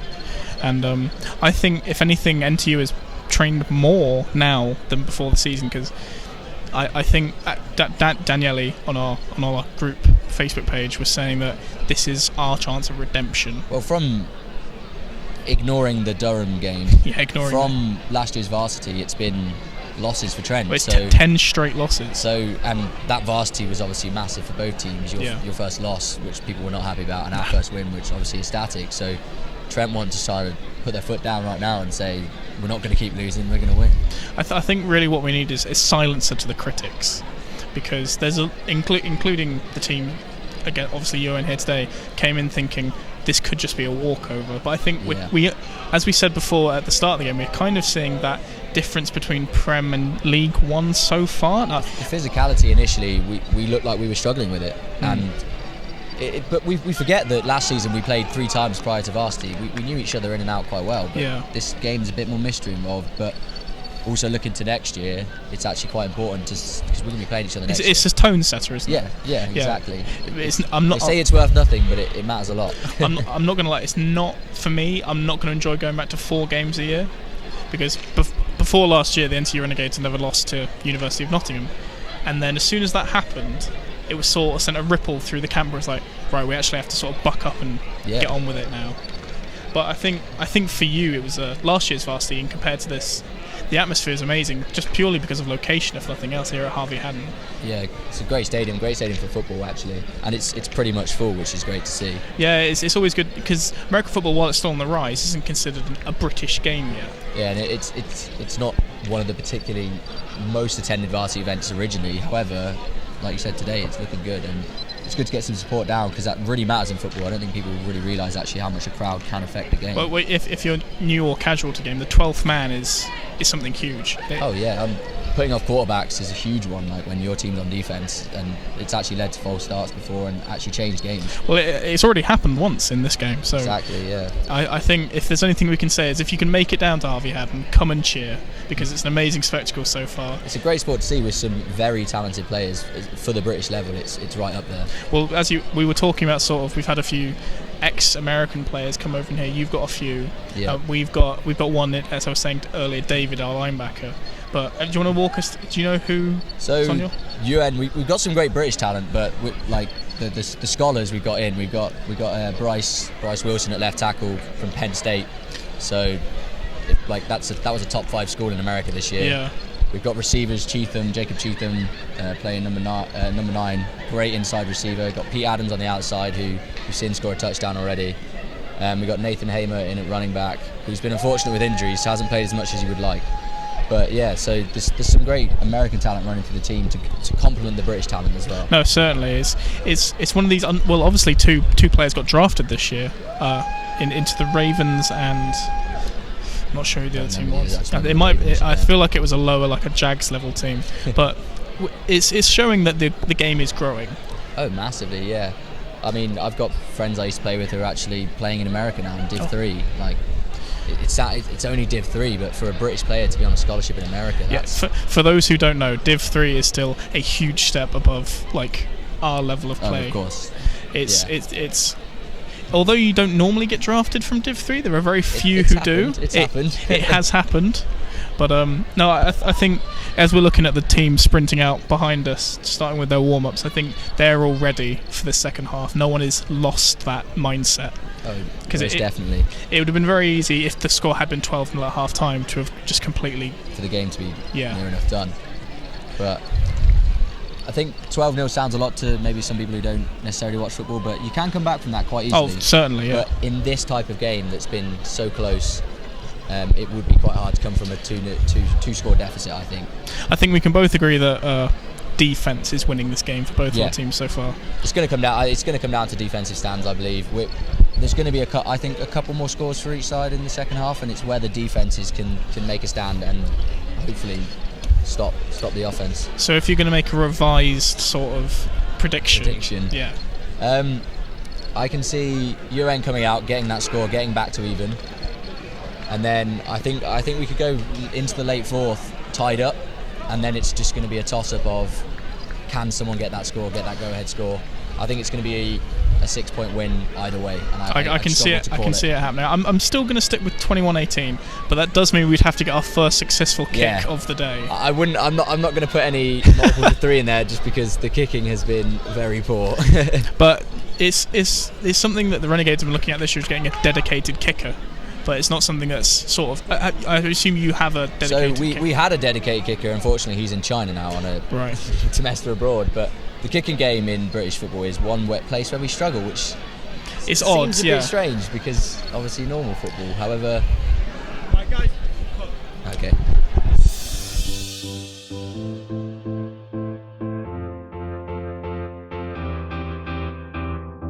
Varsity is a platform for the celebration of student sport within Nottingham. And I am proud to represent my team, University, and City in this historic competition. In the name of all the competitors and spectators. I pledge to uphold the true spirit of sportsmanship, To respect our opponents And the facilities. and communities. in which the competition takes place. We will respect everyone. Regardless of our differences. We'll give everything for our teammates. Abiding by the rules. which govern our sports and the series overall. We win together. We lose together. For the glory of sport.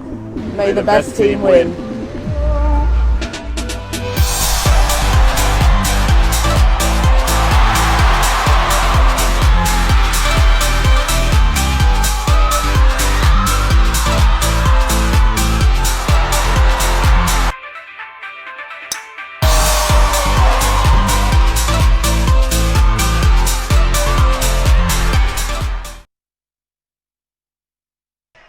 And welcome back to the second half, which is just about to get underway here at Harvey Haddon Stadium for 2017 Varsity. Thanks to our two assistants down there on the sideline. Thanks to Alex and James.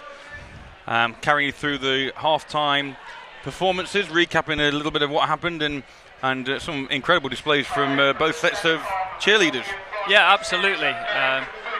We should confirm that the young girls, the young women that were in the white were, as you first thought, NTU, the NTU Tigers, who have had a pretty good season as far as I'm aware. But both sets of young women giving us a great show. I thought it odd that a University of Nottingham team would have pink writing on their back. Well, but anyway, bygones be bygones. So here we go. Second half about to get underway. Nottingham University kicking off, and a cheeky little squib kick which hits one of the Renegades players, and it is recovered at the Renegades. Starting in very good field position. Renegades 35-yard line, where number 88 for the Renegades, Dan Hunter, manages to drop on the ball and secure possession. A little bit of trickery there from University of Nottingham, trying to catch the Trent return team off guard. We should know, and we'll note it early because we know his friends are alongside us. Number 79, Tristan Vassallo.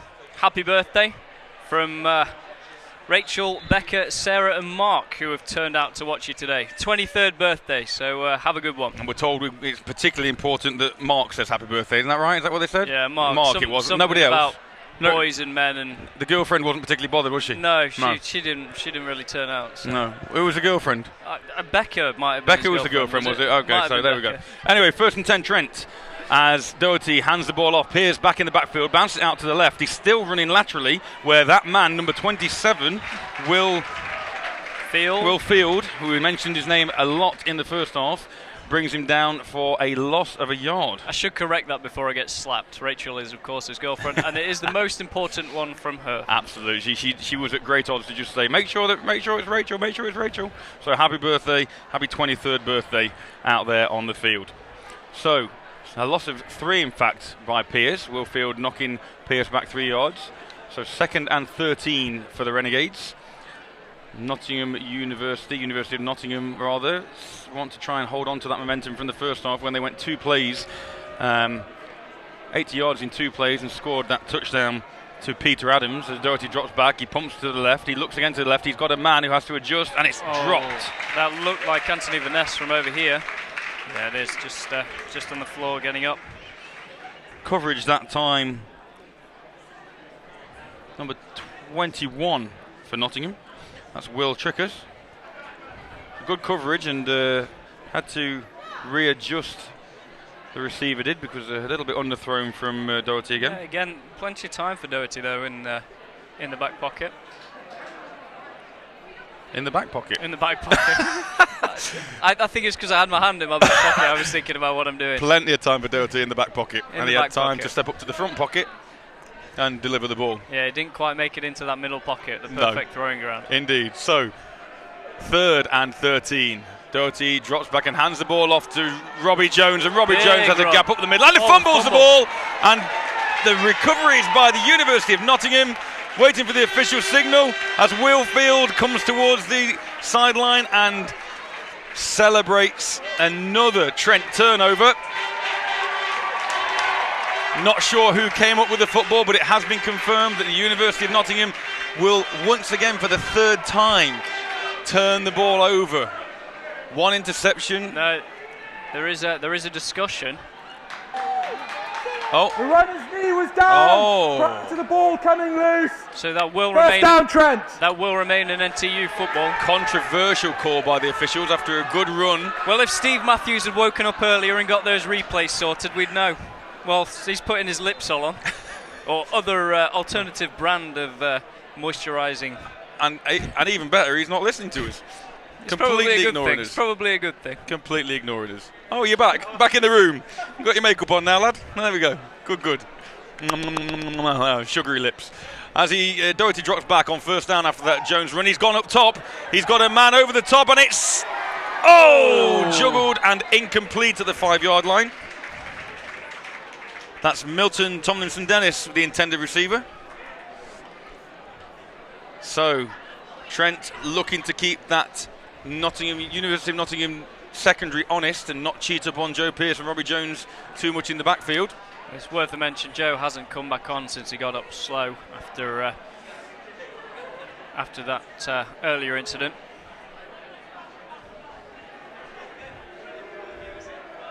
And they've got number 5 in the backfield, number 5 being the one and only Jack Rice, middle linebacker and up-and-coming president for the Renegades. Robbie gets the ball again, and he just keeps running.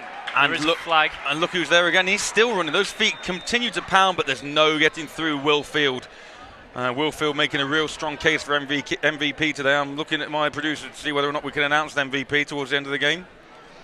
He's giving me the don't look at me, I'm eating my cheese sandwich. He's giving me the rock and roll. He's giving me the do what you want signal. There's a flag on the play, as we said. It looks like NTU might be marching back. This could be a holding call. Holding. Number 72 of the offense. Yard penalty. Replay. 2nd down. So indeed, not only did Robbie not get very far, but there was also a holding call which will march the Renegades back 10 yards.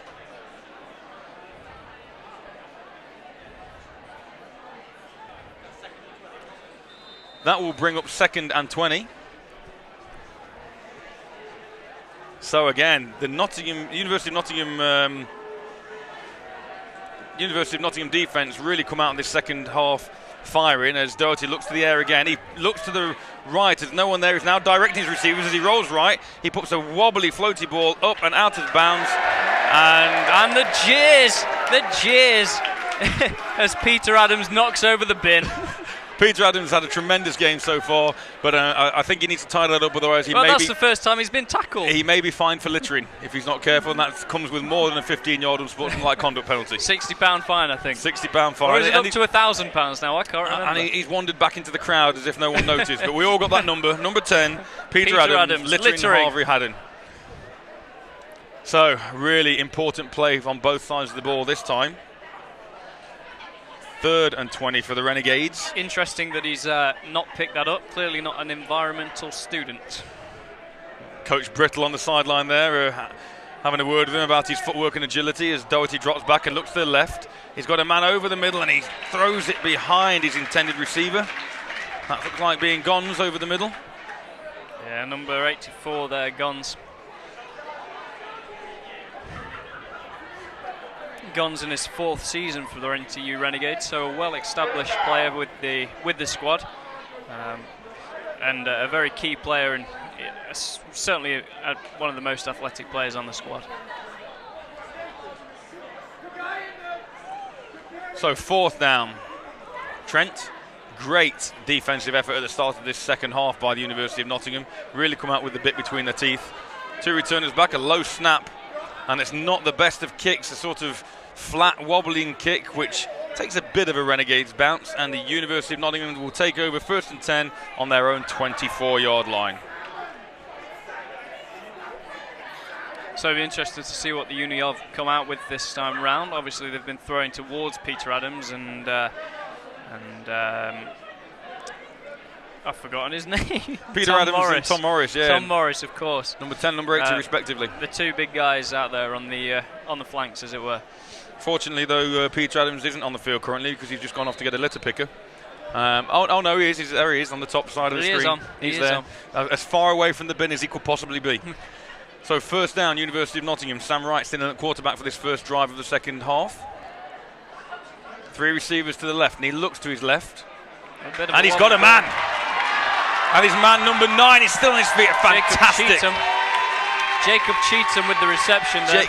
Beautiful pass. I think on that situation, Sam Wright had read the coverage prior to the play, seen that the DBs for Trent had backed off a little, and Cheatham just slid down the seam, delivered the ball in stride, and a wonderful pickup for around 30 yards again.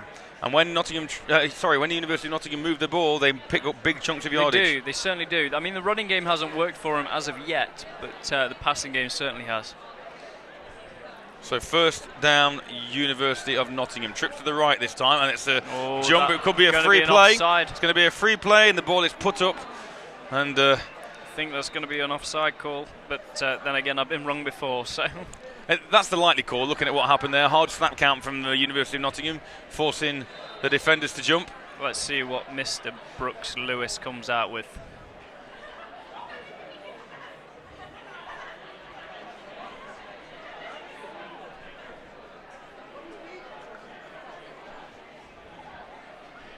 So still a discussion. Prepare your ears, folks. Let's see if he's had any strepsils at half-time. Offside on the defensive line. 5-yard penalty. Replay the down. Clearly not had those strepsils. Still a little allowed, but the call you were accurate with, George. Offside against the defence. I maybe shouldn't call him out too much because I'm sure he'll be officiating one of my my upcoming games. I'm sure he will. Doing a great job, and he is a very nice chap, to be honest. And we thank the whole officiating crew for spending their Saturday evening here in Nottingham with us. And they're not local. They come from a variety of parts of the country. Yeah, they do. So they do a tremendous job as a volunteer force. All the crews who work for Bafra. So Wright rolls to his right, and he tucks the ball under his arm, and he's running. Oh, and he gets met. But he's standing He gets now. met immediately. There is a flag on that play, and I don't want to call it, but that may well be leading with the head from the DB. Well, interesting to see what the call will be. I can't really talk for long, mate, because I'm on commentary.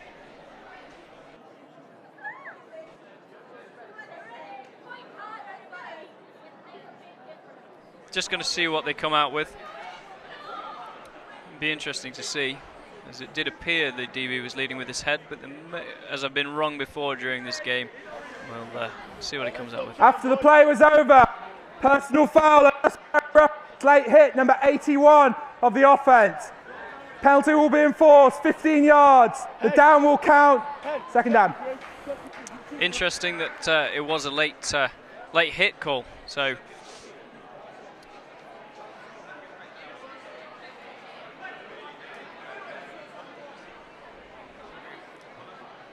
Uniov just being dropped back and marched down the field.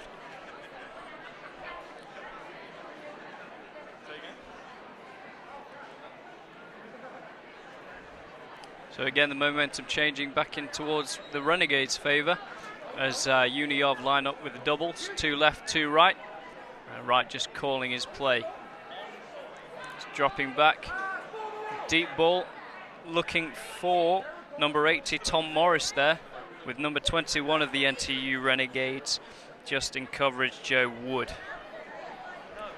So again, the game has been slowed slightly and both teams look a little bit lethargic.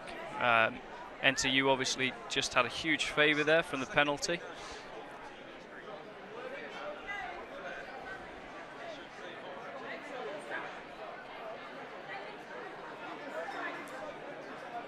So this time, University of Nottingham lining with trips left and a single receiver all alone on the right-hand side. It looks to be another pass play. Wright has dropped back. He's got a man open, but he's tucked it and he's running. He's gonna come up short. And number 99 of the NTU Renegades, Ray, there with the tackle. And it has come up as 4th and long. Around about 13, 14 yards there.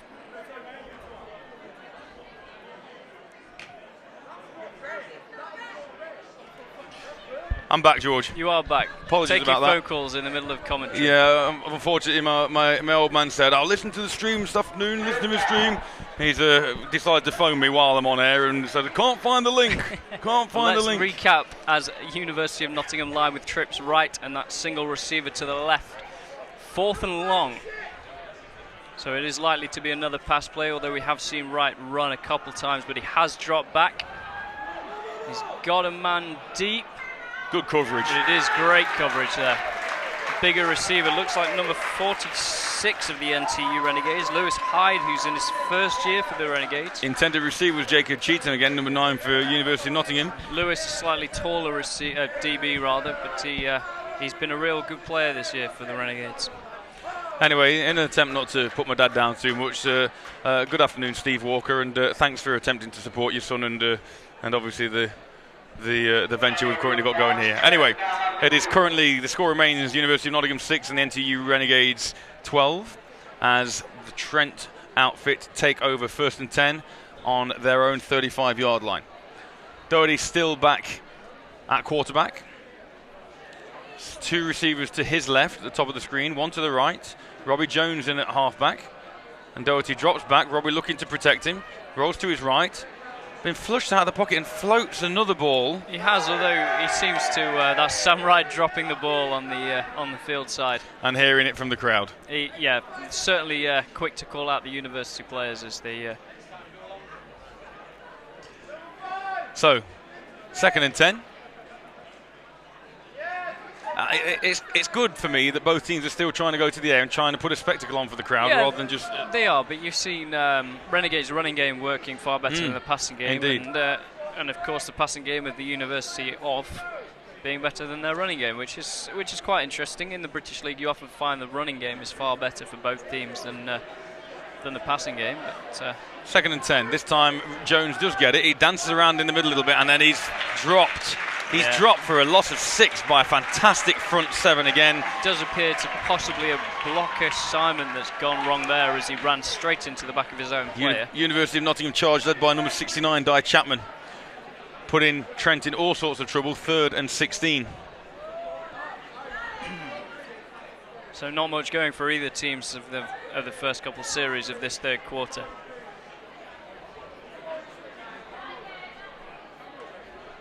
So we are 3rd and long. Around about 15, 16 yards to go for the Renegades. You've seen and there's a fumble off the snap, and the ball is still loose. It looks like the University are favoured to get there, but it's still bobbling around. And I think our commentary position, Renegades look like they've recovered that ball. But an awful snap there. Yeah, so they will get that back on 4th down. A disastrous series there from a real optimistic start for the first half from the Renegades. Their first 2 possessions of the second half have been largely ineffective, and in fact they've moved much further backwards than they've gained any ground. Unfortunately this season for the Renegades, as James so rightly said before the game kicked off, they've been within 1 score throughout most of their Premiership games, often led by their defence, who's been relatively strong throughout the season. Offence has let them down a number of occasions, although they have managed to score a number of points on the odd occasion. Another flat punt that Adams elects not to field, with 6 Renegades bearing down on him. And they will start the University of Nottingham in real good field position once again at their own 30-yard line. So very positive and a fantastic defensive stand that time out from the team in green. The team in green. Yeah, we'll see what Mr. Wright can bring out this time.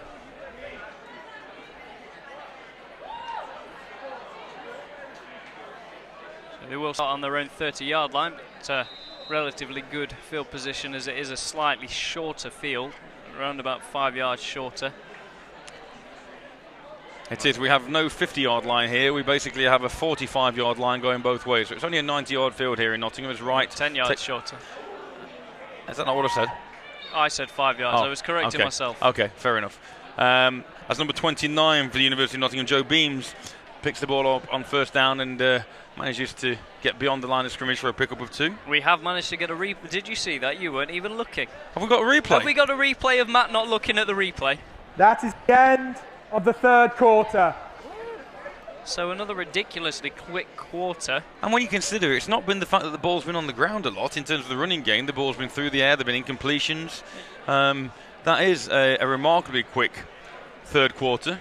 I wonder whether their clock's ticking fast. As surprised as we sound, we do end up at the end of the third period at this Varsity 2017 American football fixture. The University of Nottingham 6 and the Nottingham Trent University Renegades 12.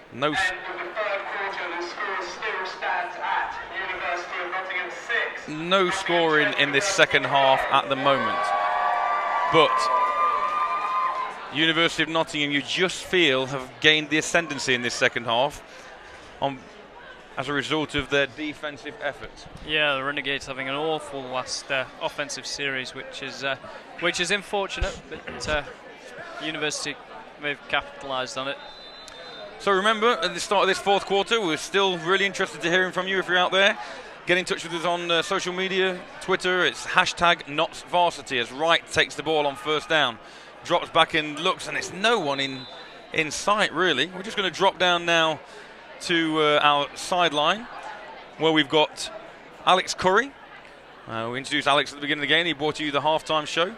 So, can Alex hear me? Hello, yeah. Can you hear me? So how are things? We've obviously heard from James in the first half from an NTU perspective. What's the vibe down there for the second half from University of Nottingham viewpoint? We're pleased with the way the defence has come out, although slightly agreed that we didn't manage to get one of those fumbles. Well, the first one was ruled not a fumble, actually, and he was down. However, they're questioning that. But sure. They moved on. The offence just has really struggled to get going there in the second half. Defence is really holding the team up at the minute, I think. It feels to me, and it feels to us up here, as Wright rolls to his left and he looks for a man that's nearly picked off. It looks to us, Alex, from up here, that momentum is with Nottingham at the moment, the University of Nottingham, due to the fact that first half Trent were moving the ball quite freely, but the defence, like you say, seems to have stiffened in that second half and keeping them in the game. Yeah, the defence is... Defence lined up in the neutral zone. 5-yard penalty. Replay the down. Sorry, Alex. No problem. The defence has definitely stepped up. Willfield is safety. He's making some great plays.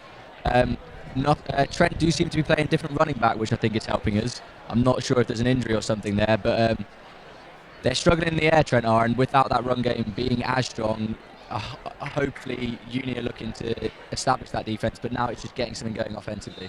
Like you say, Willfield was somebody that I know you and the head coach told us to look out for before the game, and so far with his fumble recovery and interception and some tackles for losses, he does seem to be anchoring that University of Nottingham defence.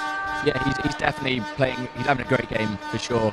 It's just the D-line have stepped up in the second half as well, because they struggled in the first half, but like I said, hopefully we just need to get some offence going. But then Trent's defence is playing quite well as well, so it's not just all on our offence.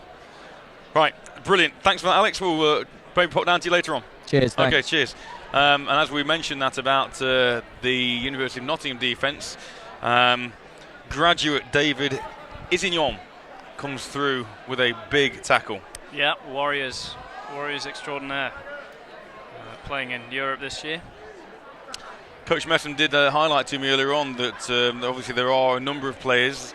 It will be their final game for both these teams this year, and that's very true of David Isignon. And I say, and as the University of Nottingham punt, and Gons lets the ball bounce, and again picked up by number 77, fielded by number 77, Bryce Wilson, man who fielded the punt in the first half, and like you say, he looks a very athletic offensive lineman. It can happen. Let's see if Trent can up their game and get a little bit of a spark back onto offense. Alex was right. Joe Pearce hasn't returned to the game in the second half as Robbie Jones comes back out at halfback for the Renegades. We did see him limping a little at the back end of that first half, so could be due to that. Coach Messam comes out with a spread formation this time. So Twins, there's a blitz coming from the backside, and the ball is dumped off just in time by Doherty to Robbie, and Robbie picks up 7 yards on the play. Good pressure that time from the University of Nottingham. There's a flag on the play, but I say good pressure from the right-hand side of that University of Nottingham defensive line. So we should mention why the quarters After are the play was over, personal foul, unnecessary roughness, late hit, number 74 of the offense. This penalty will be enforced half distance from the end of the run. Down counts. Second down. That's Ryan Phillips, number 74 for Trent, who again picks up another undisciplined penalty. That's right. That's right. Yeah. So the quarters, as I've just been informed by Mr. Stuart Andrews, we are, unlike the Senior Bowl, not playing the longer quarters. We are playing 12-minute quarters. Yep. So it's why it appears to be quicker. So thank you for that, Stuart. I know you're watching, and I know you're hoping, or you are enjoying this coverage. So 2nd and 15. Doherty drops back to pass again. He pumps. He's got a man over the middle. It's Gons. Oh, Gons. Big hit. Now, that's called incomplete by the officials, but what a hit. What a hit by number 42 for the University of Nottingham. Timed that perfectly, Sam Frost did that time. And you heard that from up here. Yeah, we did. It was a nice hit. It was a great hit. Gons does get up though and wanders back to that NTU huddle, none the worse for wear. 3rd down. So we'll see what they come out with. We've seen them make running plays of this length before, so indeed, 3rd and 17. 3rd and 15 according to the screen. And he's got time this time as the University defence drop back into deeper coverage, and the pass is caught, and it's caught by Milton Tomlinson-Dennis again, but that's short of a first down. 4 yards short of a first down.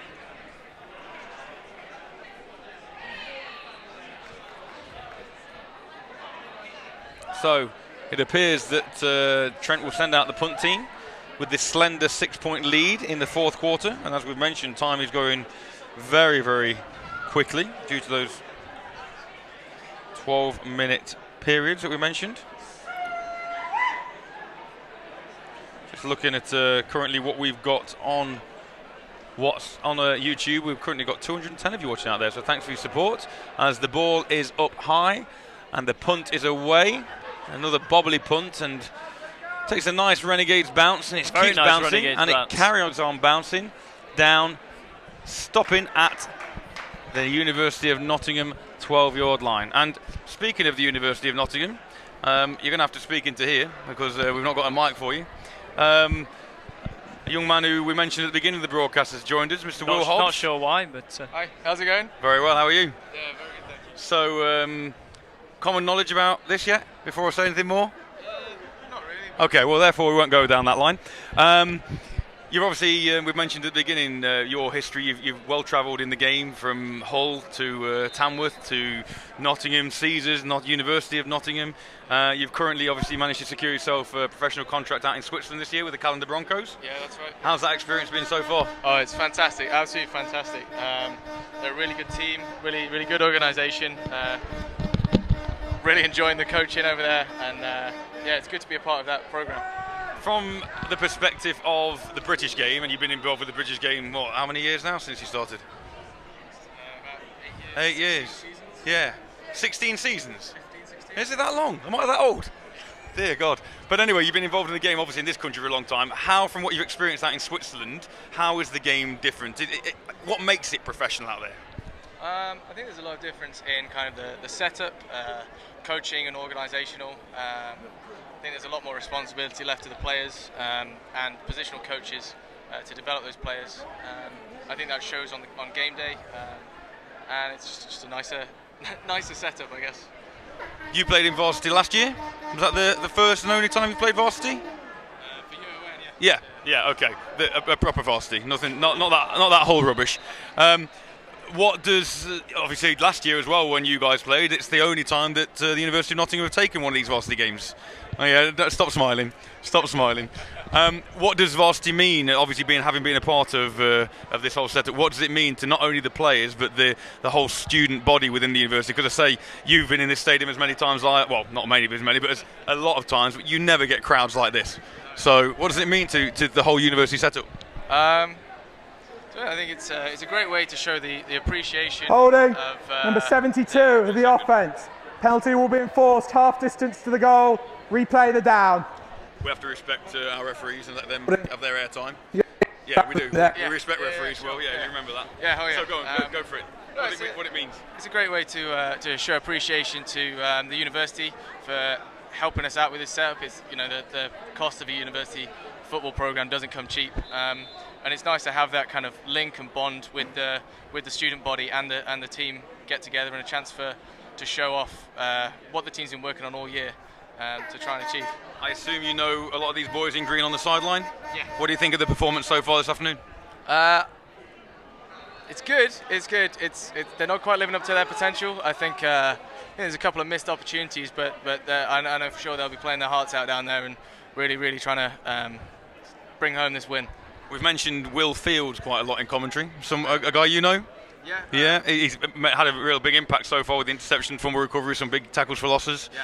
Playing a position that you're quite familiar with as well. I take it's controlled by the receiver. Incomplete pass. No, I spent the first half of the season playing with UoN and the guys, and it was really good to be part of that with the DBs, with Ramsey out there, with Field, with the other Will at safety as well, and it's been really nice to see how that they've progressed over the season. They've really taken to it.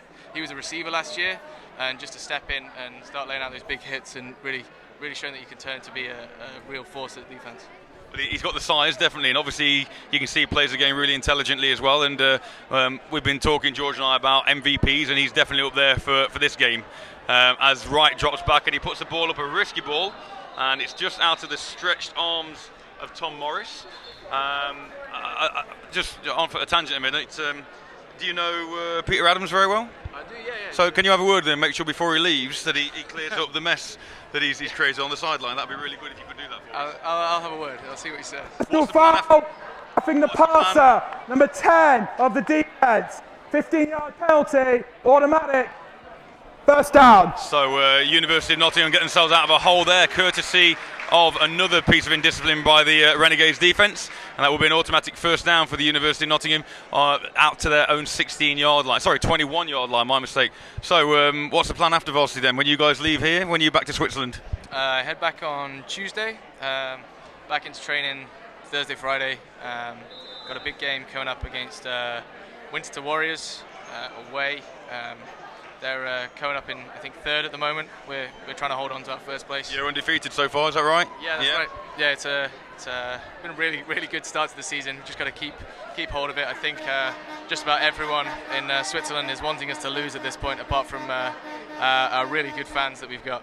I don't profess to know much about football in Switzerland, but I do gather that your team, the Broncos, are one of the Premier teams defending champions. Is that correct, or have I got that slightly wrong? Slightly wrong. They've been champions for the last 5 or 6 years, I think, apart from last year when they lost in the final to Bern. So we beat them already twice this season. So hopefully we can ride that all the way through and win the Swiss Bowl. How many games left in the regular season? 4 regular season, and then there's a semi-final and a final. And generally speaking, in terms of being away from home, I know it's one thing going to sort of university away from your hometown in this country. Okay, how is it in Switzerland? What's life like in Switzerland? It's great. It's expensive. Yeah, it is. It'd be nice if it was a little cheaper, but it's a great lifestyle as well. I mean, I can't say I do much there apart from working out and training, to be honest, but it's great fun out there. Learning the lingo? A little bit. Not enough. That means you're not, otherwise you'd have told me something in German. I see. Is it German how out there? Is it Swiss? How does it work? I'm being a bit ignorant now, but... No, it's Swiss German, which means no matter how good I was at German at GCSE, it does not translate very well. So... Right, well, as ever, Will, obviously, all three of us here go back, me, you and George go back quite a long way in terms of football. It's always good to see you. It's good you're making success of things out there and flying the flag for British football. All right, all the best, buddy. Penalty. All right, take care. See you soon. Replay the down. You're welcome. So, a range of penalties, both on the NTU sideline and then on the University of Nottingham sideline, see us in the situation that... University of Nottingham have the ball, 2nd and 15 after that latest penalty on their own 16-yard line. Yeah, just penalties back and forwards. It's just been ill discipline. So Hobbsy, just very briefly, because I know. Well, it's just, wherever he is, he gets talked about. He does, and as Wright hands the ball off up the middle, 29. That's Joe Beams again. Beams gets a little bit of that penalty yardage back, but not a lot. He's been a great ambassador for the sport, and wherever he's been from a football perspective, he's been successful. He has, yeah, absolutely. His work rate's very good, and he is passionate about what he does, which is great. And like I said earlier, it's nice to see that there are other members of the American football community in the UK who are getting the opportunity to go out to Europe and ply their trade. You can look at it that way, or you can look at it another way. Let me put it to you this way. You look at the Warriors, how many of their young men have gone out to Europe this year? Does that make Britball a weaker game? Well, you could argue that as Wright drops back and tries to set up a screen, and it's almost intercepted. James High there, number 77 for the NTU Renegades. It just drops that interception. Bobbles the ball just inside the 10-yard line. And although University of Nottingham survive, it does bring up 4th down. Yeah, as you said, there's obviously been this the advent of this almost new European league, and I know Copenhagen came over recently and played the Warriors. They did. And I believe I'm going to get this wrong, whether there's a game upcoming or there's been another recent game. I think there was a recent game last week. So Warriors have got the Blitz this weekend. So. And I know that first Copenhagen game, the Warriors ended running out winners. Yeah, I think it was a fairly close game. Mm-hmm. But so to me, that suggests that as the punt goes sky high and then takes a Renegade bounce back to the 35-yard line of the University of Nottingham. Yeah, so it would suggest that time. So it would suggest that the British game is strong if club sides are competing out in Europe. Yeah. I mean, it absolutely is. And it's up and coming, and players seem to get better and better every year. There seems to be more athleticism, and players obviously starting at a younger age. So they're getting far more experience at those younger ages with the addition of the youth league and various teams having a cadet team, which is sort of 12 to 14 playing flag. I know a number of schools, including yourself, have been running programs in. That's right. In the school. Yeah, and I genuinely think that is the future. The future. I've spoken to a few people. If we can get this game into schools. Yeah, absolutely. And BAFRA have just announced that they've managed to do something, I believe, with AQA. Sorry to interrupt you, as we have a new running back in the fold, and that's a fantastic run on 1st down by number 10 for NTU. David. Is he on? We mentioned his name on defence. There is a flag, but what a monster run. And we're going to drop down to Alex on the sideline. Alex, can you hear me? Hold it. Oh, just 1 second. 69 of the offence. 10-yard penalty from the spot of the foul. Replay the down. So unfortunately, Izignon's run gets pulled back, but Alex, are you there? Hey there, what have you got for us?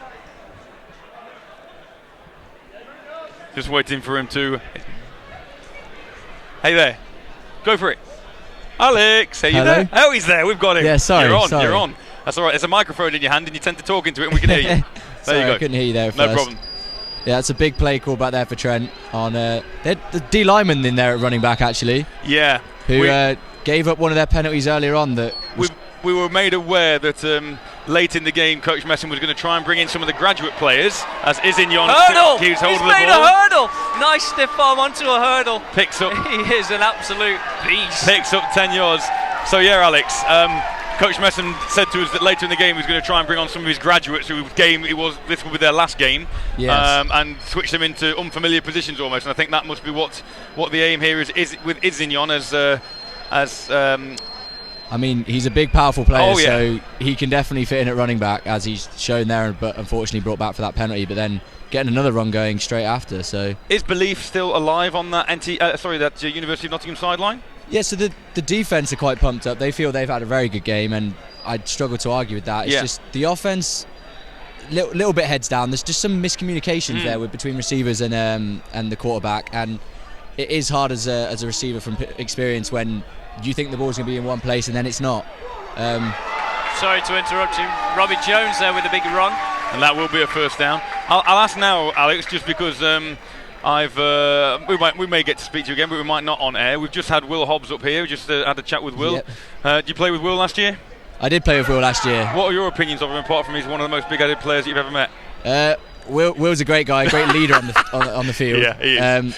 A very good teacher of football, actually. He's taught a lot to guys on this team. He had a good grounding. You know, he had a good grounding playing for a certain somebody up here in the junior level, but you know. Or maybe it was the players he played around at junior level. It's a real shame he's not playing for us today. Yeah. We could do with someone like him right now, and obviously you know the talent he is playing over in Europe. That's right. But we were lucky to have other safeties come in who was powerful. But last season he played quarterback, running back for us. So yeah. And finally, just before we do leave you, what's the plan generally after a varsity match? We've got all these people in the crowd. What happens after varsity, and where do we need to go to join you? Be clean, clean, family show. Clean. So you're not going to tell us we didn't want us to come. Depending on the result, obviously the mood can be one of two ways. But still Saturday night. It's got to be a send off for the vets. So hopefully everyone will go and get a drink together and celebrate a successful season and hopefully a successful varsity win. But we'll have to see. Well, good stuff. Well, if we don't get to speak to you again, thank you ever so much for being involved this afternoon and for your input in the halftime show. And we wish you all the best with your future plans. And I say, wish the best for the University of Nottingham. Thank you very much for having me. Thank you. Take care, Alex. As Robbie Jones picks the ball up again and gets down to the 5-yard line, but another flag. Late flag on the play, though. Now then, we've some of you have been getting in touch with us. Robbie's slow to get up. Look, we've got a bit of a selfie from the stands. Just turn our heads. There's some of the NTU Renegade fans. Yeah, he sent that in the wrong way around, though. I'm getting a stiff neck looking at that. I said neck. Just be careful. So as that has been done there from people in the crowd, if you are in the crowd, tweet us your selfies. We'll try and this hashtag NottsVarsity, and we'll try and get you up. Sorry, ref. On the defense. To the goal. Automatic. First down. So there's a lot happening, and that run from Robbie Jones will stand as Izignon comes back into the backfield, 3 yards out. The beast. No prizes for guessing where this football's going. Jack Rice. So yes, if you want to use the hashtag NottsVarsity, tweet us in some of your selfies and we'll get them off the screen as Jack Rice goes in motion.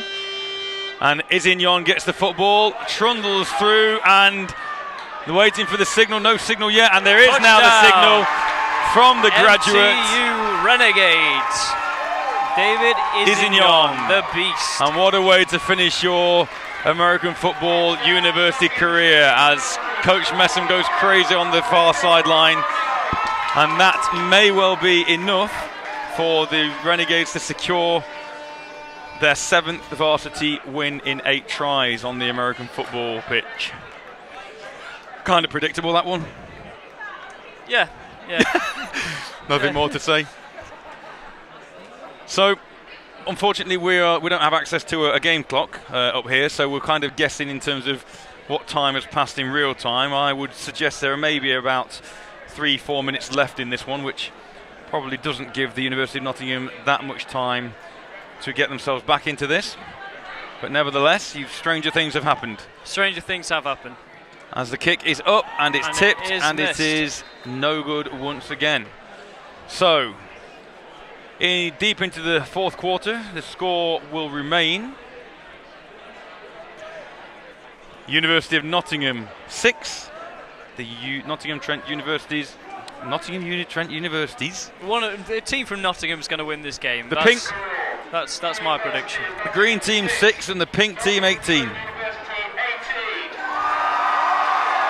As the score is announced by our stadium announcer, the pink contingent go wild, thinking that may well be enough. But with Peter Adams back deep to return alongside Tom Morris, two names we've used regularly this afternoon, expect the unexpected.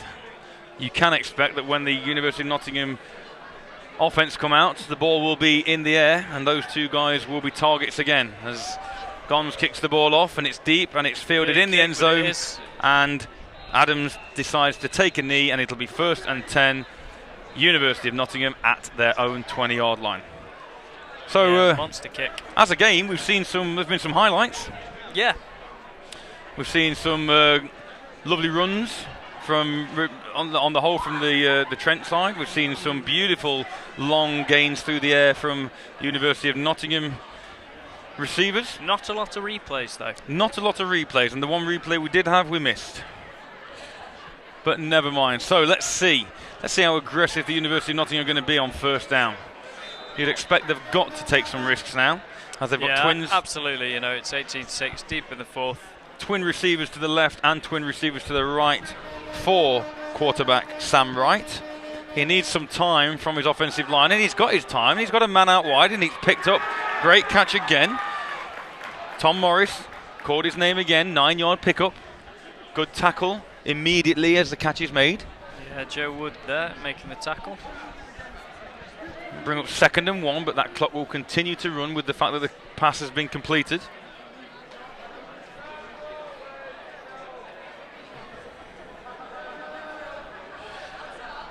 Wright drops back again. He rolls this time to his right. He's another one of those lofted ones. He's got a man there, and the ball is caught. And we've not called this young man's name this afternoon. That's number 81, I believe. And unfortunately, looking at my roster I have here, I'm afraid I don't appear to have a name for number 81. So if anybody does know, anybody could give us because we need to give people credit where credit's due. Big pickup for a 1st down there. Thank you, Kate, for tuning in. I've just seen your Twitter feed. Can't be there in person, but streaming. Streaming what? Varsity. 3 minutes. Maybe she's upset, yeah. Remain in the game. It appears. NTU James having an amazing time at NottsVarsity with @Mike Atkins presenting American football. Presenting or representing? Nottingham Trent University called timeout with 3 minutes and 20 seconds left in the game. We think that those guys might be the stadium announcers, and they've done a remarkable job this afternoon as well, keeping the crowd James is a informed. fan. Just need to say a quick hello to my wife, who has just informed me she's tuning in. Hi, Amanda. Hi, Amanda. At home, alone for the first time in about 9 years. One son's out at sleepover, another son's in Leicester at a swimming gala. Husband's down at football. I don't know if I've ever told you this, but I can't swim. You can't swim? I can't swim, and you were my PE teacher, so I solely blame you. Yeah, okay, fair enough. Another one. I am Peter Adams' older brother, and I'll have you know I taught him that trash can trick. Well, you taught him very well because it was very subtle, and he made no big movements afterwards. I hope you taught him to clean up after himself. Though. Yeah, I hope so, big brother. I bet you didn't know if you're anything like a big brother I know. As Wright drops back again, steps up into the pocket, puts a deep ball up. His man's there again, number 80, which is caught, and once again Tom Morris comes down with the ball inside the 15-yard line for Trent, and now it's getting interesting. There is a flag on the play. Is there a flag on the play? No, there's not a flag on the play. That's the football, and the football's brown. Yes, somebody on our crew is getting overly excited with the flag icon, and there it goes. Well done, Tom.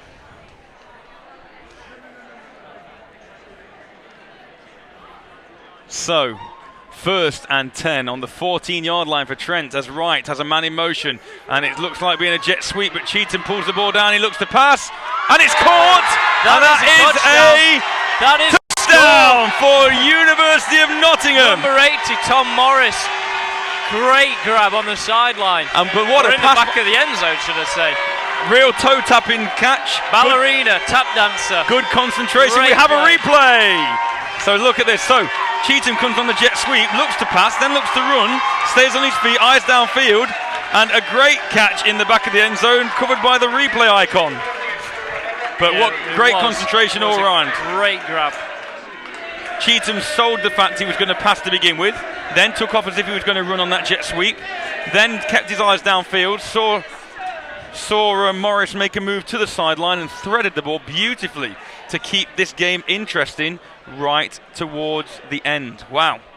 So let's see if the extras can be added, and it's once again blocked one, and it's still live, and it's covered up by number 29, and that is Joe Beams, covered up by University of Nottingham. But and there we go, here's the replay of the kick. That replay bar is just far too big. That replay bar is far too big. But nevertheless, with about nothing of the game left to go, we have replays. Well done, Steve Matthews. So this could make things interesting. But we did now get that touchdown, so it would be really useful if we could get an idea about how long was left. I don't know whether or not we could get a runner anywhere. I'm looking around as didn't get Tom's attention.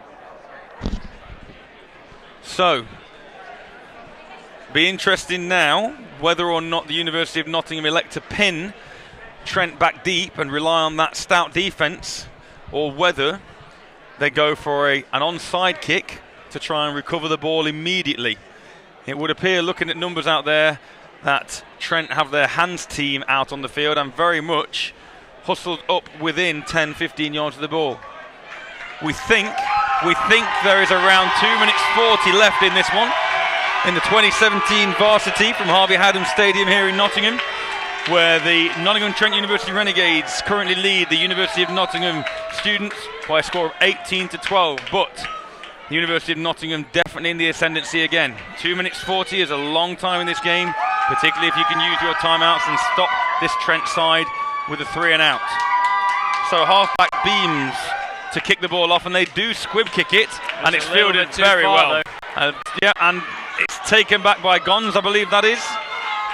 And Gons gets the ball back up to the 40-yard line of the University of Nottingham, where he's slow to get up after taking a pounding. So here we go then.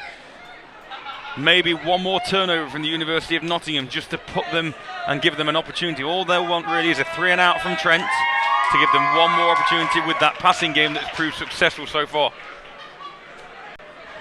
Yeah, so James looking the correct guesser, the correct estimator of scores at the start of the game. With we've got another picture just flashed up. Please feature this guy for coming along to Varsity to rep his uni. Which university is he from, though? Came alone to Varsity. That's. I know how he feels. Maybe you can go in with him, George. So here we go. First down, Trent. The ball's given to Robbie, and Robbie takes the ball up the middle. He picks up a good 6 yards on first down, and that'll relieve a little pressure from that Trent offensive unit. Yeah, clock just keeps on running. Got some interesting pictures coming in now from various people. So coming up on the 2 minute warning, I'm sure the official's about to announce that now. Timeout taken, University of Nottingham. Second timeout, 2:31 remains in the game. And there we go, so confirmation first of all that it is a timeout from the University of Nottingham, and 2 minutes 31 left in the game.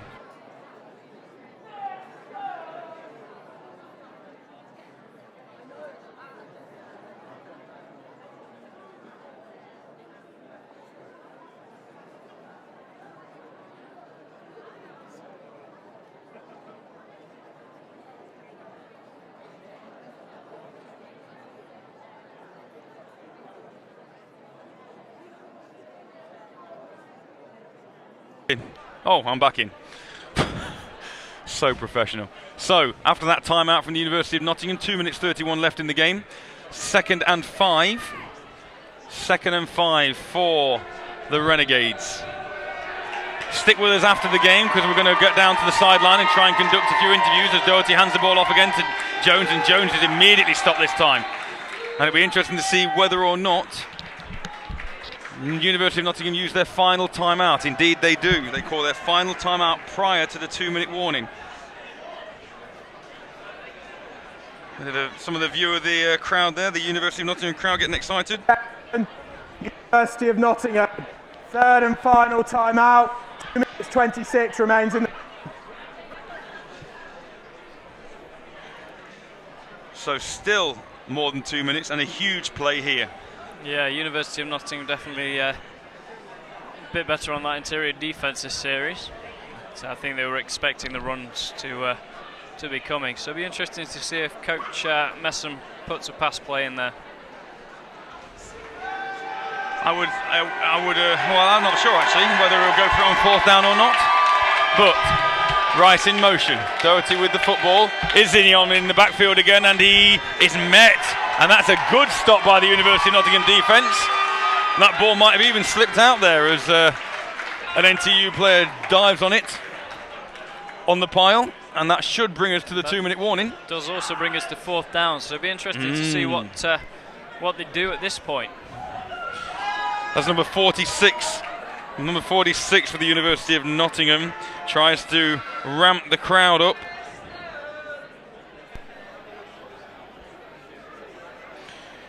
That's Ed Hoyle trying to... My time! 2-minute warning! 2-minute warning! And there we are. So, 48 minutes worth of football comes down to the final 2 minutes. As the Uni of fans are... James Ramsey trying to G the crowd up along with Will Field, our potential MVP. And I must say at the moment I still think Will Field is the favourite for that vote this afternoon. Led by example. Will Hobbs obviously let us know what an intelligent player he is and what a great leader. And there is a penalty, and that will probably be... Yeah, it looks like a legal substitution.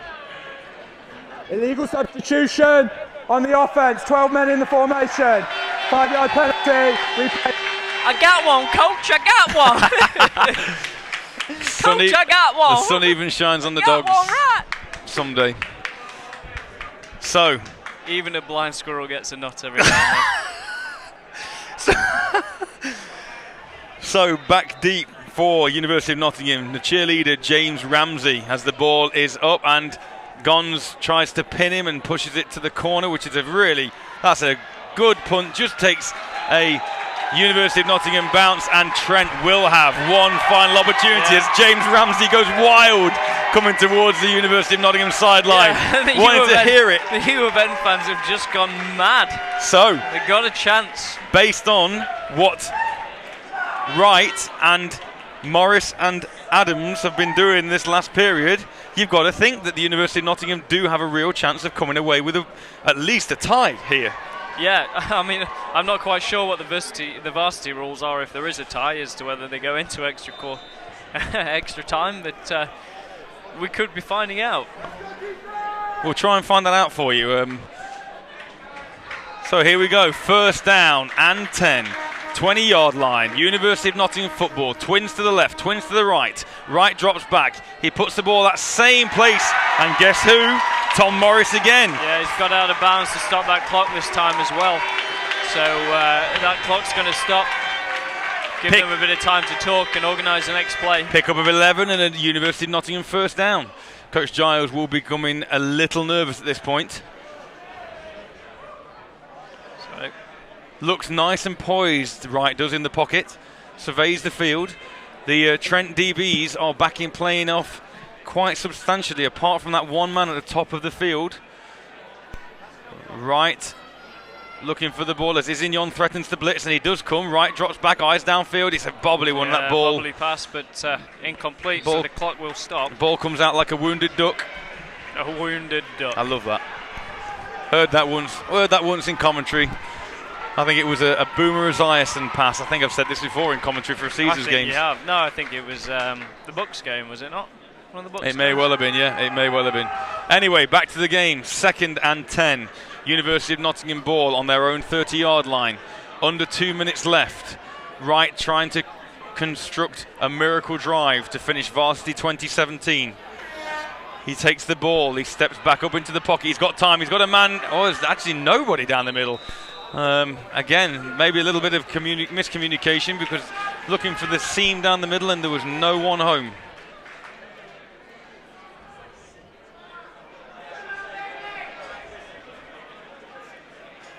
So that'll put the Uni of on 3rd down. So we'll see what they come out with this time. I'm pretty positive it's going to be a pass. But, to whom? We do not know. To whom? To whom? So this time, trips to the right, which means you might think that Wright will be looking to roll to his right and hit one of those out passes as the linebackers threaten again, but he stays in the pocket. Got a man, and it's picked off. And it's picked off, and he's at the 15, the 10, the 5. Touchdown, Trent. That guy must work in demolition because he just broke that play up.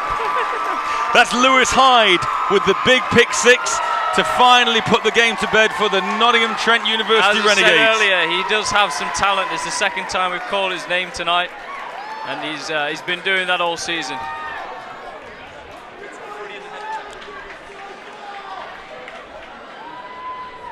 So, after that play, a real heartbreaker for the University of Nottingham, particularly when they looked so promising, stopping the Renegades. Second pick 6, and again the Renegades defense proving that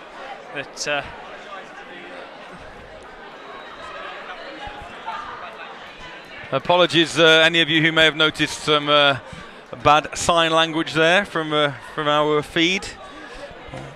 Certain times we're unable to control what members of the streaming community get up to, but anyway, Nottingham Trent to see if they can add their first extra point of the afternoon. It's Steve Porter with the kick, and the kick is up, and it's good. First one tonight. Which takes the score to the University of Nottingham students 12, the Nottingham Trent University Renegades 25.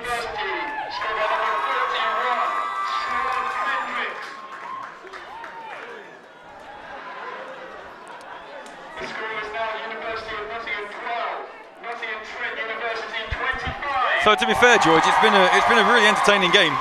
It has, yeah. I don't think we were expecting to see another pick 6, but there you have it. It swung left, it swung one way, swung the other way. It's we kind of I think to begin with we maybe thought that Trent had it when they went 2 scores ahead at 18-6, but following that once again that drive by Messrs Adams, Morris, and led by quarterback Sam Wright, we thought things may alter, but anyway, fielded this time at his own goal line, so Adams picks the ball up and he takes it up to the 21-yard line where he's upended. Great tackle by Baby Bash. Kieran Matthews. And let's see how aggressive the University of Nottingham will be now, whether they actually do decide that they want to salvage a little bit of pride and get another score, or whether or not they're admitting defeat in this one. As I said, this is part of the University of Nottingham Trent University Varsity Series 2017. It's the penultimate sporting fixture, to be followed by the men's and women's rugby union fixture tomorrow. As Wright drops back again, he's looking deep, and he's got his man again. He's looking there, and his man catches the ball. This man must be a fisherman because he keeps reeling him in. What a great grab! What a great grab! That's an incredible play. Tom Morris catching the ball on his back, but it looks like we're coming back. There is a flag down close to where the play was made. Let's see what the call is, whether it's going to be pass interference or whether it's going to be... I think I just saw one of the officials wave towards the green side of the ball, but we'll wait and see. The officials have a discussion. Once again, we must thank referee Jed Brooks-Lewis and his team, Mark Ward, Joe Foxton, Mark Wilson, Muzz Gibson, for making the journey to Nottingham for this evening's game. Can never take place without a crew. Pass interference, number 80 of the offence. Penalty will be enforced, half distance, previous spot. Replay the down. Oh, no. Unfortunate penalty. And you can hear what the crowd in green think of that call. He did make a slight touch on the DB. Whether it was pass interference, I'm not sure. But and now the Trent sideline are trying to lift their supporters for this final period of the game. Should mention, as far as I'm aware, it is an NTU Trent home game. It is. Why UoN are on the home sideline, I'm not sure. Well, I think Coach Giles was eager to get over to that sideline because he did think that the crowd might be a distraction to his players on this near sideline. So yeah, and looking at the amount of UoN fans that have turned up tonight, I think he's probably made a wise call. So, yeah, it's not like when you've got a team from a travelling part of the country, you want to have this home sideline near to your own fans. Absolutely. But obviously in this situation, the University of Nottingham fans seem to be outnumbering the Trent guys, as Wright puts the ball up again, and he's got his man again! And would you believe it? What a day from Peter Adams, who picks up another 40 yards for a University of Nottingham first down. Can he pick his litter up at the end of the game? I don't think he can. It looks like he's struggling with, is it an arm, maybe a hand injury? He's definitely come up slow, his chest, maybe he's winded. But we've got to get the play off fast because they're running out of time, no timeouts left. It's a slow snap. He can't be going to him again. Oh, David with a big hit on the quarterback. Isignon knocks right to the ground and says, "Remember me? Because I'm in your face." And now Adams does come to the sideline, looking in some discomfort up around that shoulder area, actually. Collarbone, shoulder area. It's tended to by some of the University of Nottingham medical staff. But what a game Peter Adams has had. It's a shame we don't keep stats because for all the incompletions that Wright has had with his receivers. Well, at some point I'm sure Steve will organise a stat man. You know, we're doing well with what we've got so far, but he's obviously doing a great job. And the ball's up again, and this time it's on the other side, and there's nobody there, and the ball drifts out of bounds. We've got other fixtures actually in the. Would that be Tamworth Edinburgh? It would be Tamworth Edinburgh. Go on, what do you reckon? I think Tamworth have won it. Okay, you think Tamworth has won it? Have Tamworth won it? Give me that at least. No, not yet. Tamworth haven't won it. Or no, I'm not giving you that yet. I think it's going to be Tamworth. I think Wolves are going to have put Edinburgh at home. Is that right? Edinburgh are at home. Edinburgh at home. I think Tamworth. I think they're going to put a lower score on against Edinburgh. I think it's going to be 31-17, somewhere around there. Tamworth. I tell you what, that's not a bad shout. Edinburgh Wolves 20. Tamworth Phoenix 27. Ooh. So Tamworth do go up to Edinburgh and come back with a win. Close game though, very close game. Wright drops back again, just to interrupt myself. He's flushed out of the pocket and he's going backwards. He's heading the wrong way, and it's a big. Gone. And now whether that's going to be called a complete pass, it is by the official. They are. And I think it's a smart play in a way. Here's a replay. Let's see. I'd question for that. intentional I'd say that grounding. was a sack. Number 22 in the area. It was an incomplete forward pass. So to be fair, I would give him that. I think that's a sack. it's hard to tell how close his knee was down, but I say smart play in the end by Wright, because it means that it's an incomplete pass, and even though he ran 20 yards backwards, they'll still have the ball inside the Trent 40-yard line. So it's fourth down though. Look at that crowd, George. It's great to see so many people coming out here and supporting Absolutely. not only the Trent and the University of Nottingham students, but also supporting this game that we love so much. And as our producers just said, there to the far right there are a lot of Nottingham Caesars players who have made the journey down with no links to either of these teams, so it's good to see. There's a little hello, big boy. Here's that number 77 oi. we've mentioned a few times. Bryce Wilson, he's recovered a couple of punts. He's now received a pass and got some positive yardage. It is a turnover on down though. So, and I think that won't be far from being the end, other than in the SFC 1 Central, again in Brickball land, Sussex Thunder against South Wales Warriors. In the fourth quarter, Sussex Thunder, South Wales Warriors. Your prediction? I don't know them overly well. No. I'll give it you. Sussex 14, South Wales Warriors 4. Sussex 14, South Wales 6 in the fourth quarter. Game. So close again. Close again. I'm right in saying that Edinburgh Tamworth game is obviously just a regular season game in the Prem. Season. Yeah. Wolves doing extremely well holding their own this year. Absolutely. I think they lost last week, but I'm not 100% sure on that. Tamworth are undefeated. Tamworth are an offensive juggernaut. They really are. Absolutely. Defensive, they're pretty solid as well. So obviously they'll be pushing again to try and be Northern champions, and hopefully be the next team to win a brick ball outside of London. Absolutely. And the Blitz and the Warriors play tomorrow, so that'll be a game to watch for anyone that's on Score Stream, should I say. So, as Callum Doherty takes a knee on first down. It's not Callum Doherty, in fact. It's number 8 who's coming at quarterback. That's Jethro Coops. And he takes a knee for Trent. And that, my friends, is the ball game. So our final score here is the Nottingham Trent University Renegades 25, the University of Nottingham students 12. Yeah, and what a game to watch, eh? And you can hear the Renegades fans and even some of the uni off players. They're all showing their appreciation. Yeah, it's a standing ovation all around. Yep.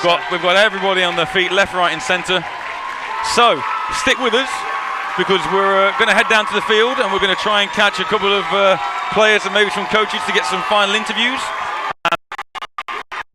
So far, enjoy the game, and we will be back with you shortly. Yeah.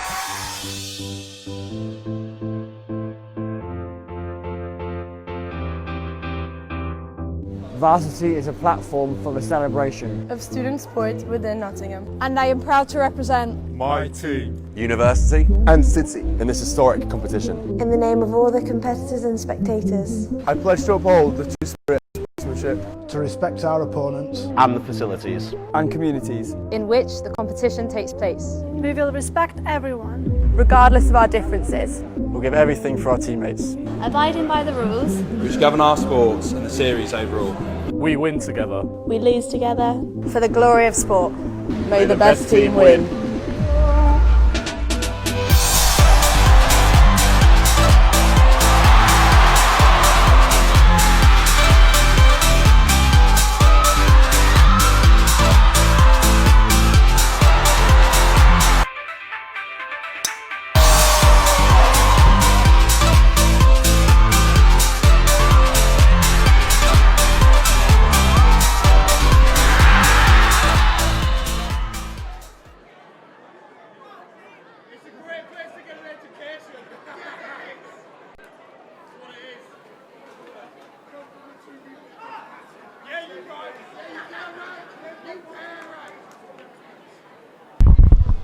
I believe we're on. It sounds like we're on, George. We've hot-footed it down to the sideline here. No, so no camera, but never mind. Maybe we're on camera up there. I think. Hi, Tom. That's not Tom. That's Aiden. Hi, Tom. Hi, Aiden. Steve's waving his hands furiously at us. But anyway, great game, as we said. Yeah, absolutely. I mean, what a close game to call right up until the end. But 2 pick sixes and great work by the Renegades defence. Crackly Mike. Yeah. Okay. Can you hear me? Oh, good. So hopefully we're going to get an interview shortly with head coach Adrian Giles from the victorious NTU Renegades, as unfortunately or understandably the University of Nottingham fans seem to have left the building quite quickly. They've hot-footed it out today. The Trent contingent are remain with us, which is good to see. Let's go MVP, shall we? A number of candidates, and I mean you've got to think about Adams and Morris, the receivers for Nottingham University. Yeah, they are. I mean, you've got to look at the Renegades side as well. 2 pick sixes. But my MVP, and I know they lost, it's got to be Will Field. He was, dominant in that first half. Got 2 turnovers, and even in the second half, right up until the end, they were. He was a real leader on that defence, I think. I think I concur. A lot of great performances across the field. Did you say Robbie Jones had a good game? Yeah, Robbie did. So did Joe Pearce early on before he went out. Before the injury, unfortunately. And it's nice to see David Isignon come on and come and get his leaving touchdown towards the end. What a monster. Absolute beast. But I think from a pure leadership and impact point of view, I'd agree. I think Will Fields from the University of Nottingham will get my vote for MVP as well. So you can see that the teams are leaving the field and doing their post-game celebrations as the first NTU player. Daniele there, Daniele comes, current president, and comes, and I'm sure they'll come and approach the crowd shortly. Great camaraderie and some great friendships amongst both teams. Yeah, absolutely. I think with this sport, unlike any other sport, you build a real bond like you don't seem to get in anything else. I suppose partly because the guys are covering your backside, as it were, and if someone messes up, then you're going to get hurt, or play gets blown up. But it's just a sport that builds such a great bond, absolute bond. And, obviously I've known Will now for 8-9 years. Absolutely. We still talk when we see each other. And know me from 20 odd.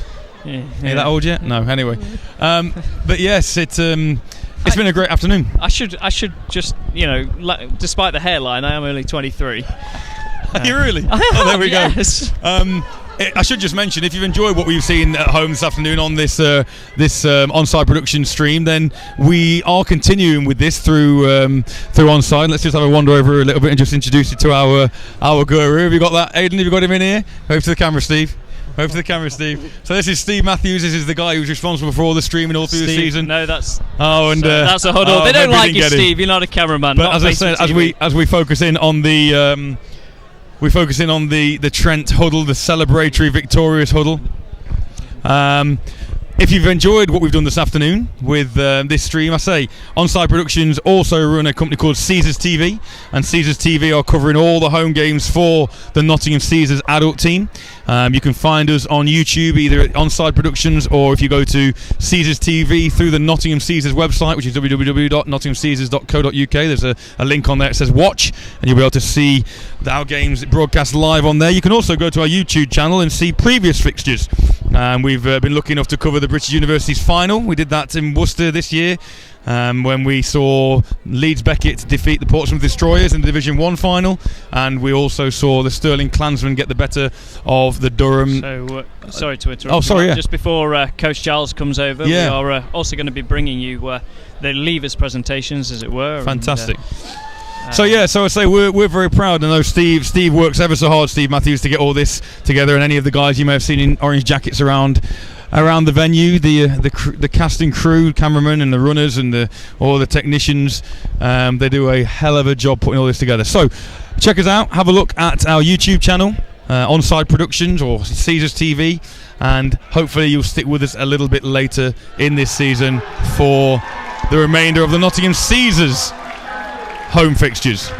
So Trent, remarkably and understandably, with their current president going crazy. Where did Connor get that champagne from so fast? I tell you, I've never seen a lineman move so quick. We mentioned as well, didn't we? We mentioned the fact that this will mean a lot to Trent Renegades because of the fact it's their first and only win this year. Yeah, absolutely, and they're going to be playing these guys certainly twice next year. Well, 3 times, aren't they, with Varsity? But twice in the regular season, so it gives them real confidence going in, I'd have thought.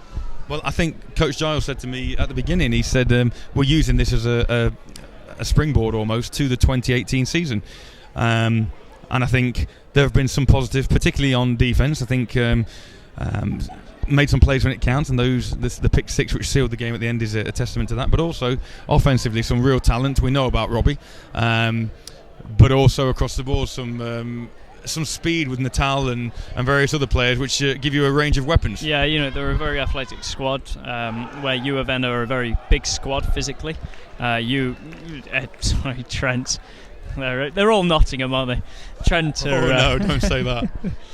Trent are certainly the more athletic speed-wise of the two teams. But, and I think from a University of Nottingham perspective, as the coach mentioned earlier on when I interviewed, unfortunately we haven't had a chance to bring you those interviews today, but I don't know whether Steve may well be able to add them onto the feed so that we can watch those at a later date. But he mentioned it, a bittersweet season in the fact that they went undefeated during the regular season and then came up short on their first playoff game. But I'm sure that the University of Nottingham will come back strong, and they'll make a real charge to retain that unbeaten record again. Oh, we're back on camera, George. It's nice for people to let us know, isn't it?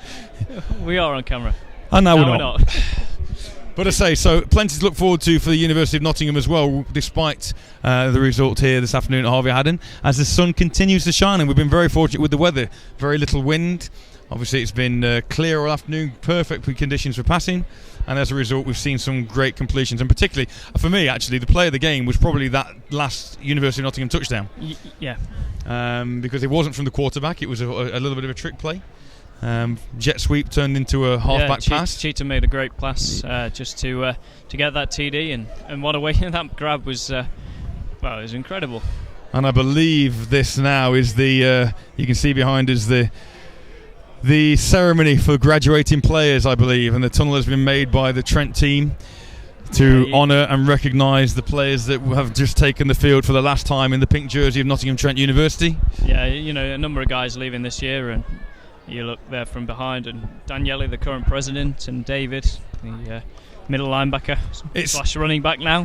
It's interesting as well, isn't it? I mean, we've spoken before about how at community level teams can hang on to players for 5, 10, 15 years. Yeah, absolutely. At junior level and university level, you obviously have the situation whereby every 3 or 4 years you're almost starting again. Yeah, absolutely. I mean, Kieran Matthews somehow has managed to play what seems for forever. I think he's leaving this year now. I think he's just graduated.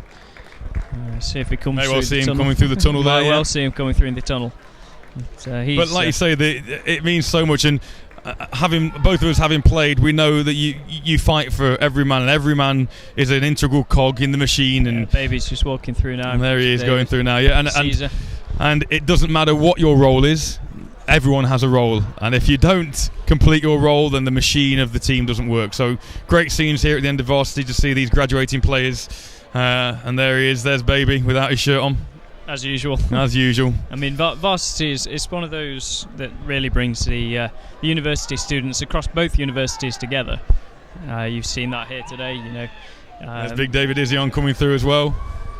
With NTU fans cheering the UoN fans and vice versa towards the end, and a standing ovation for all the athletes out there today. And I must thank the fans on our behalf, because to have an atmosphere like that to work with this afternoon, it really adds a spark hopefully to our step, and I hope that's come across in commentary. Yeah, it's great to see for both the universities and for the sport in general to actually see a crowd like that. And all being well, we may have hopefully secured our varsity contract for the next few years, well, Mr. Lees. We'd hope so. Maybe they'll let us do ice hockey as well. I'd like to commentate on that. Ice hockey would be good. Yeah, it'd be good. Maybe the basketball as well. Yeah, we'll just do it all. Any American sport. Do it all. Any American sport. I don't know if they have a baseball team, do they? I don't think there's a varsity baseball. I'm not sure. I'm not sure I want to commentate on baseball either. No. So obviously we're trying to fill a little bit, because we're still waiting, if we can, to get a word with Coach Giles. Good to, or at least one of the coaches, and maybe even grab the likes of Baby. Grab the likes of Kieran. Baby might not be the best person. He's not the most tact. Is he not very articulate? Doesn't really think about what he's articulate. All right. He doesn't.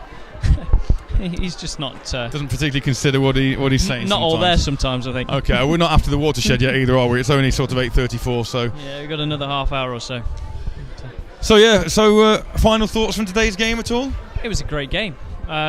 You know, what a great way to end it. We've had a couple of those games this year with the Durham game, obviously. Absolutely, yeah. Sterling winning that on a botched field goal. Indeed. Or stopping the botched field goal. Absolutely, yeah. But, it was a great way to end, and obviously that pick six was unexpected, but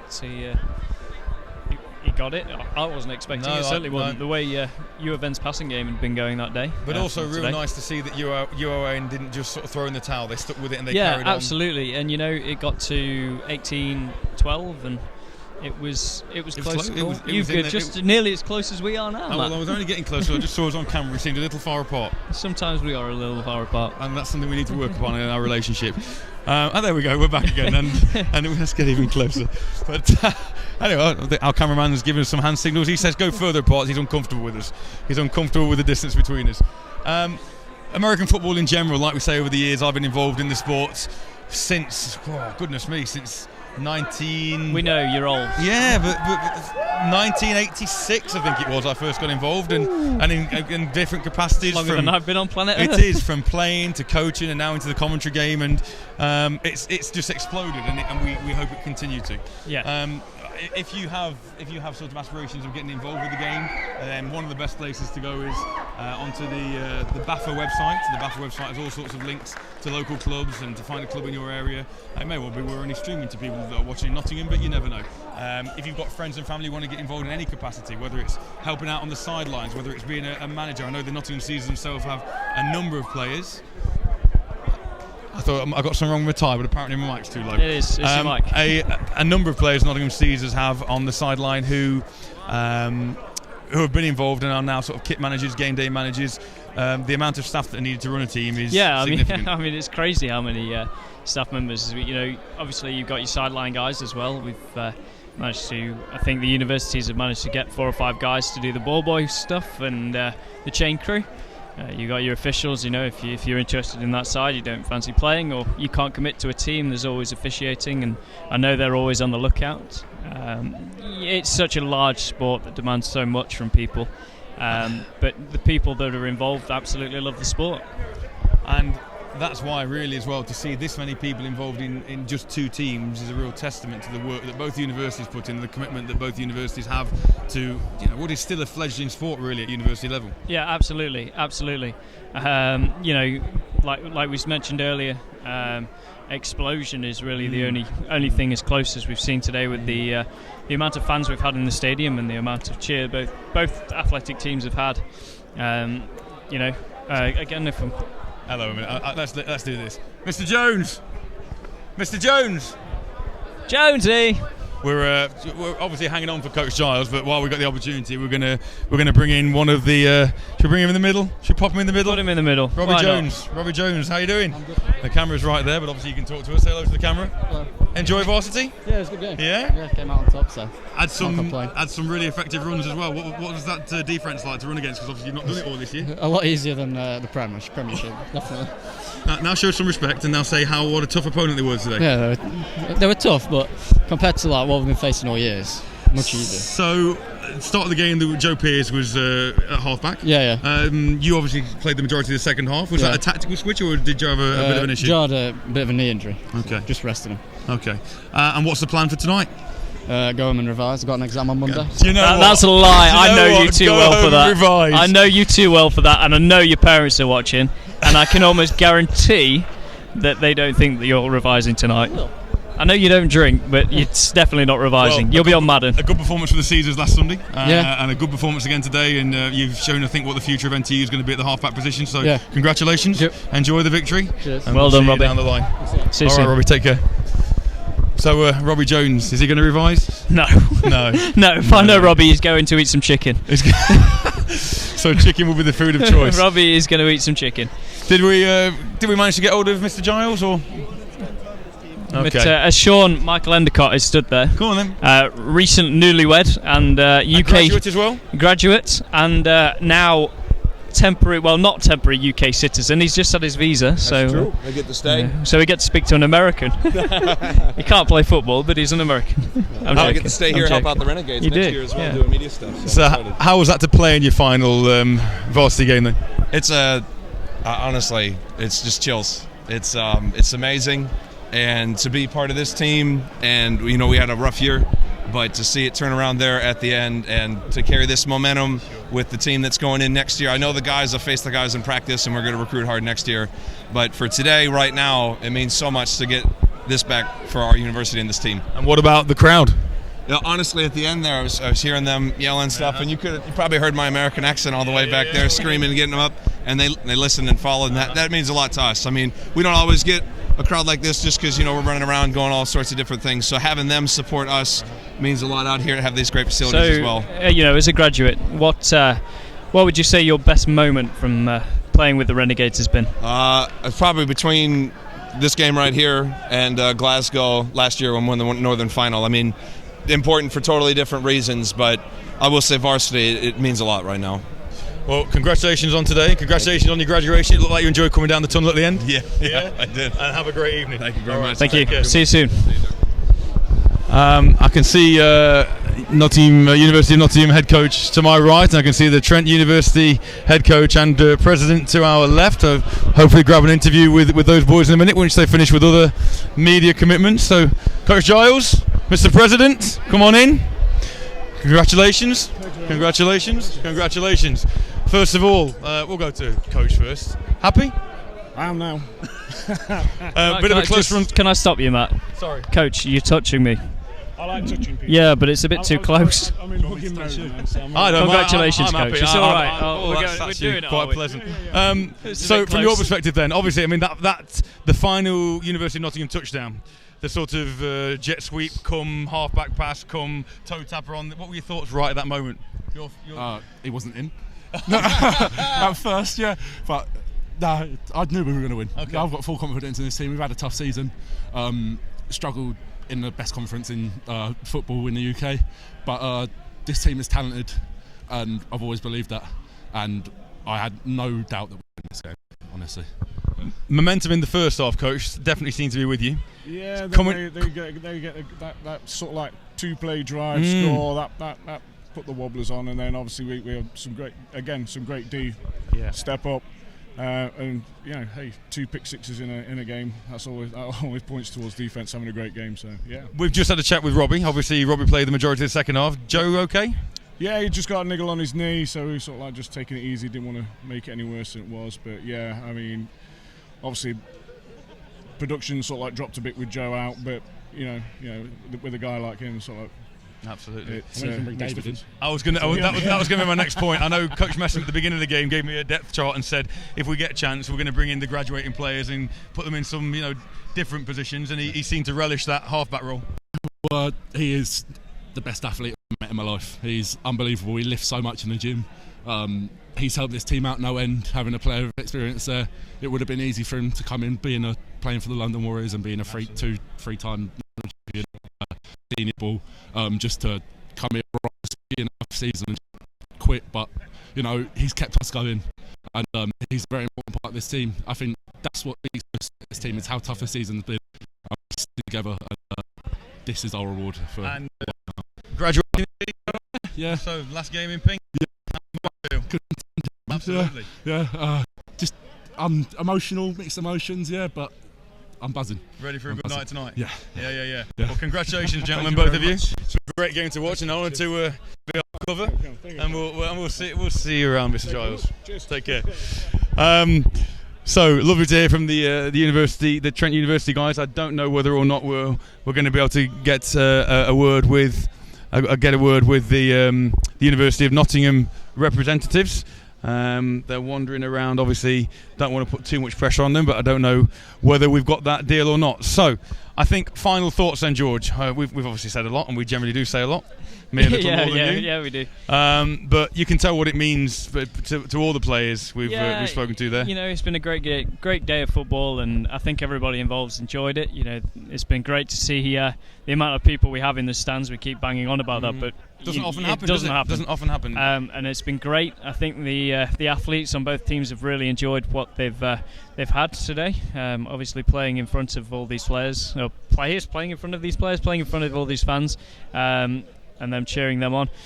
And for the graduates, Daniel has just said how emotional he is. He's sort of mixed emotions, but he's had a good game, and he's obviously missed a lot of last season through an ACL injury. Coming back and to finish on a game like this, I think it's done wonders for him, and hopefully he continues playing senior football. So, I think we've exhausted what we can say. We could probably talk. I don't think we have. I think we could go. We haven't, hours. But I think people are probably a little bored of us now. So, we'll wrap this one up. So, from a beautiful blue-skied Harvey Haddon, a fantastic 2017 game where the Nottingham University Renegades have run out victors over the University of Nottingham American football outfit. I want to express my thanks to you first, Mr. Lees. Thank you, It's been Mr. a pleasure. Walker. Always a pleasure. And to Steve Matthews and all the camera crew for another fantastic production, I think. And all being well, you'll join us again very soon when we cover the next Nottingham Caesars game on the 21st, which is next Sunday, the 21st of May. We'll back be playing here in the Birmingham Bulls. And prior to that game, if you can get down here, Coach Lees' team will be taking on the Manchester Titans. The Manchester Titans, yes, they've just come off a big win, so we've got a lot of work to do beforehand. So 2 undefeated teams going head to head here at Harvey Haddon next Sunday. Once again, thank you for joining us. We hope you've enjoyed it, and we'll see you next time. Good afternoon.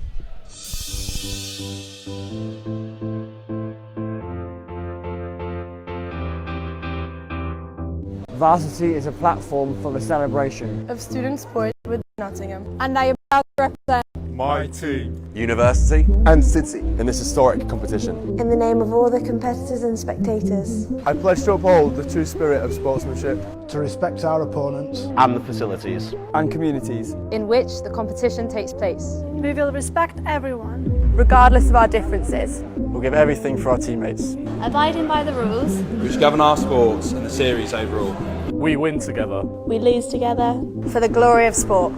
May the best team win.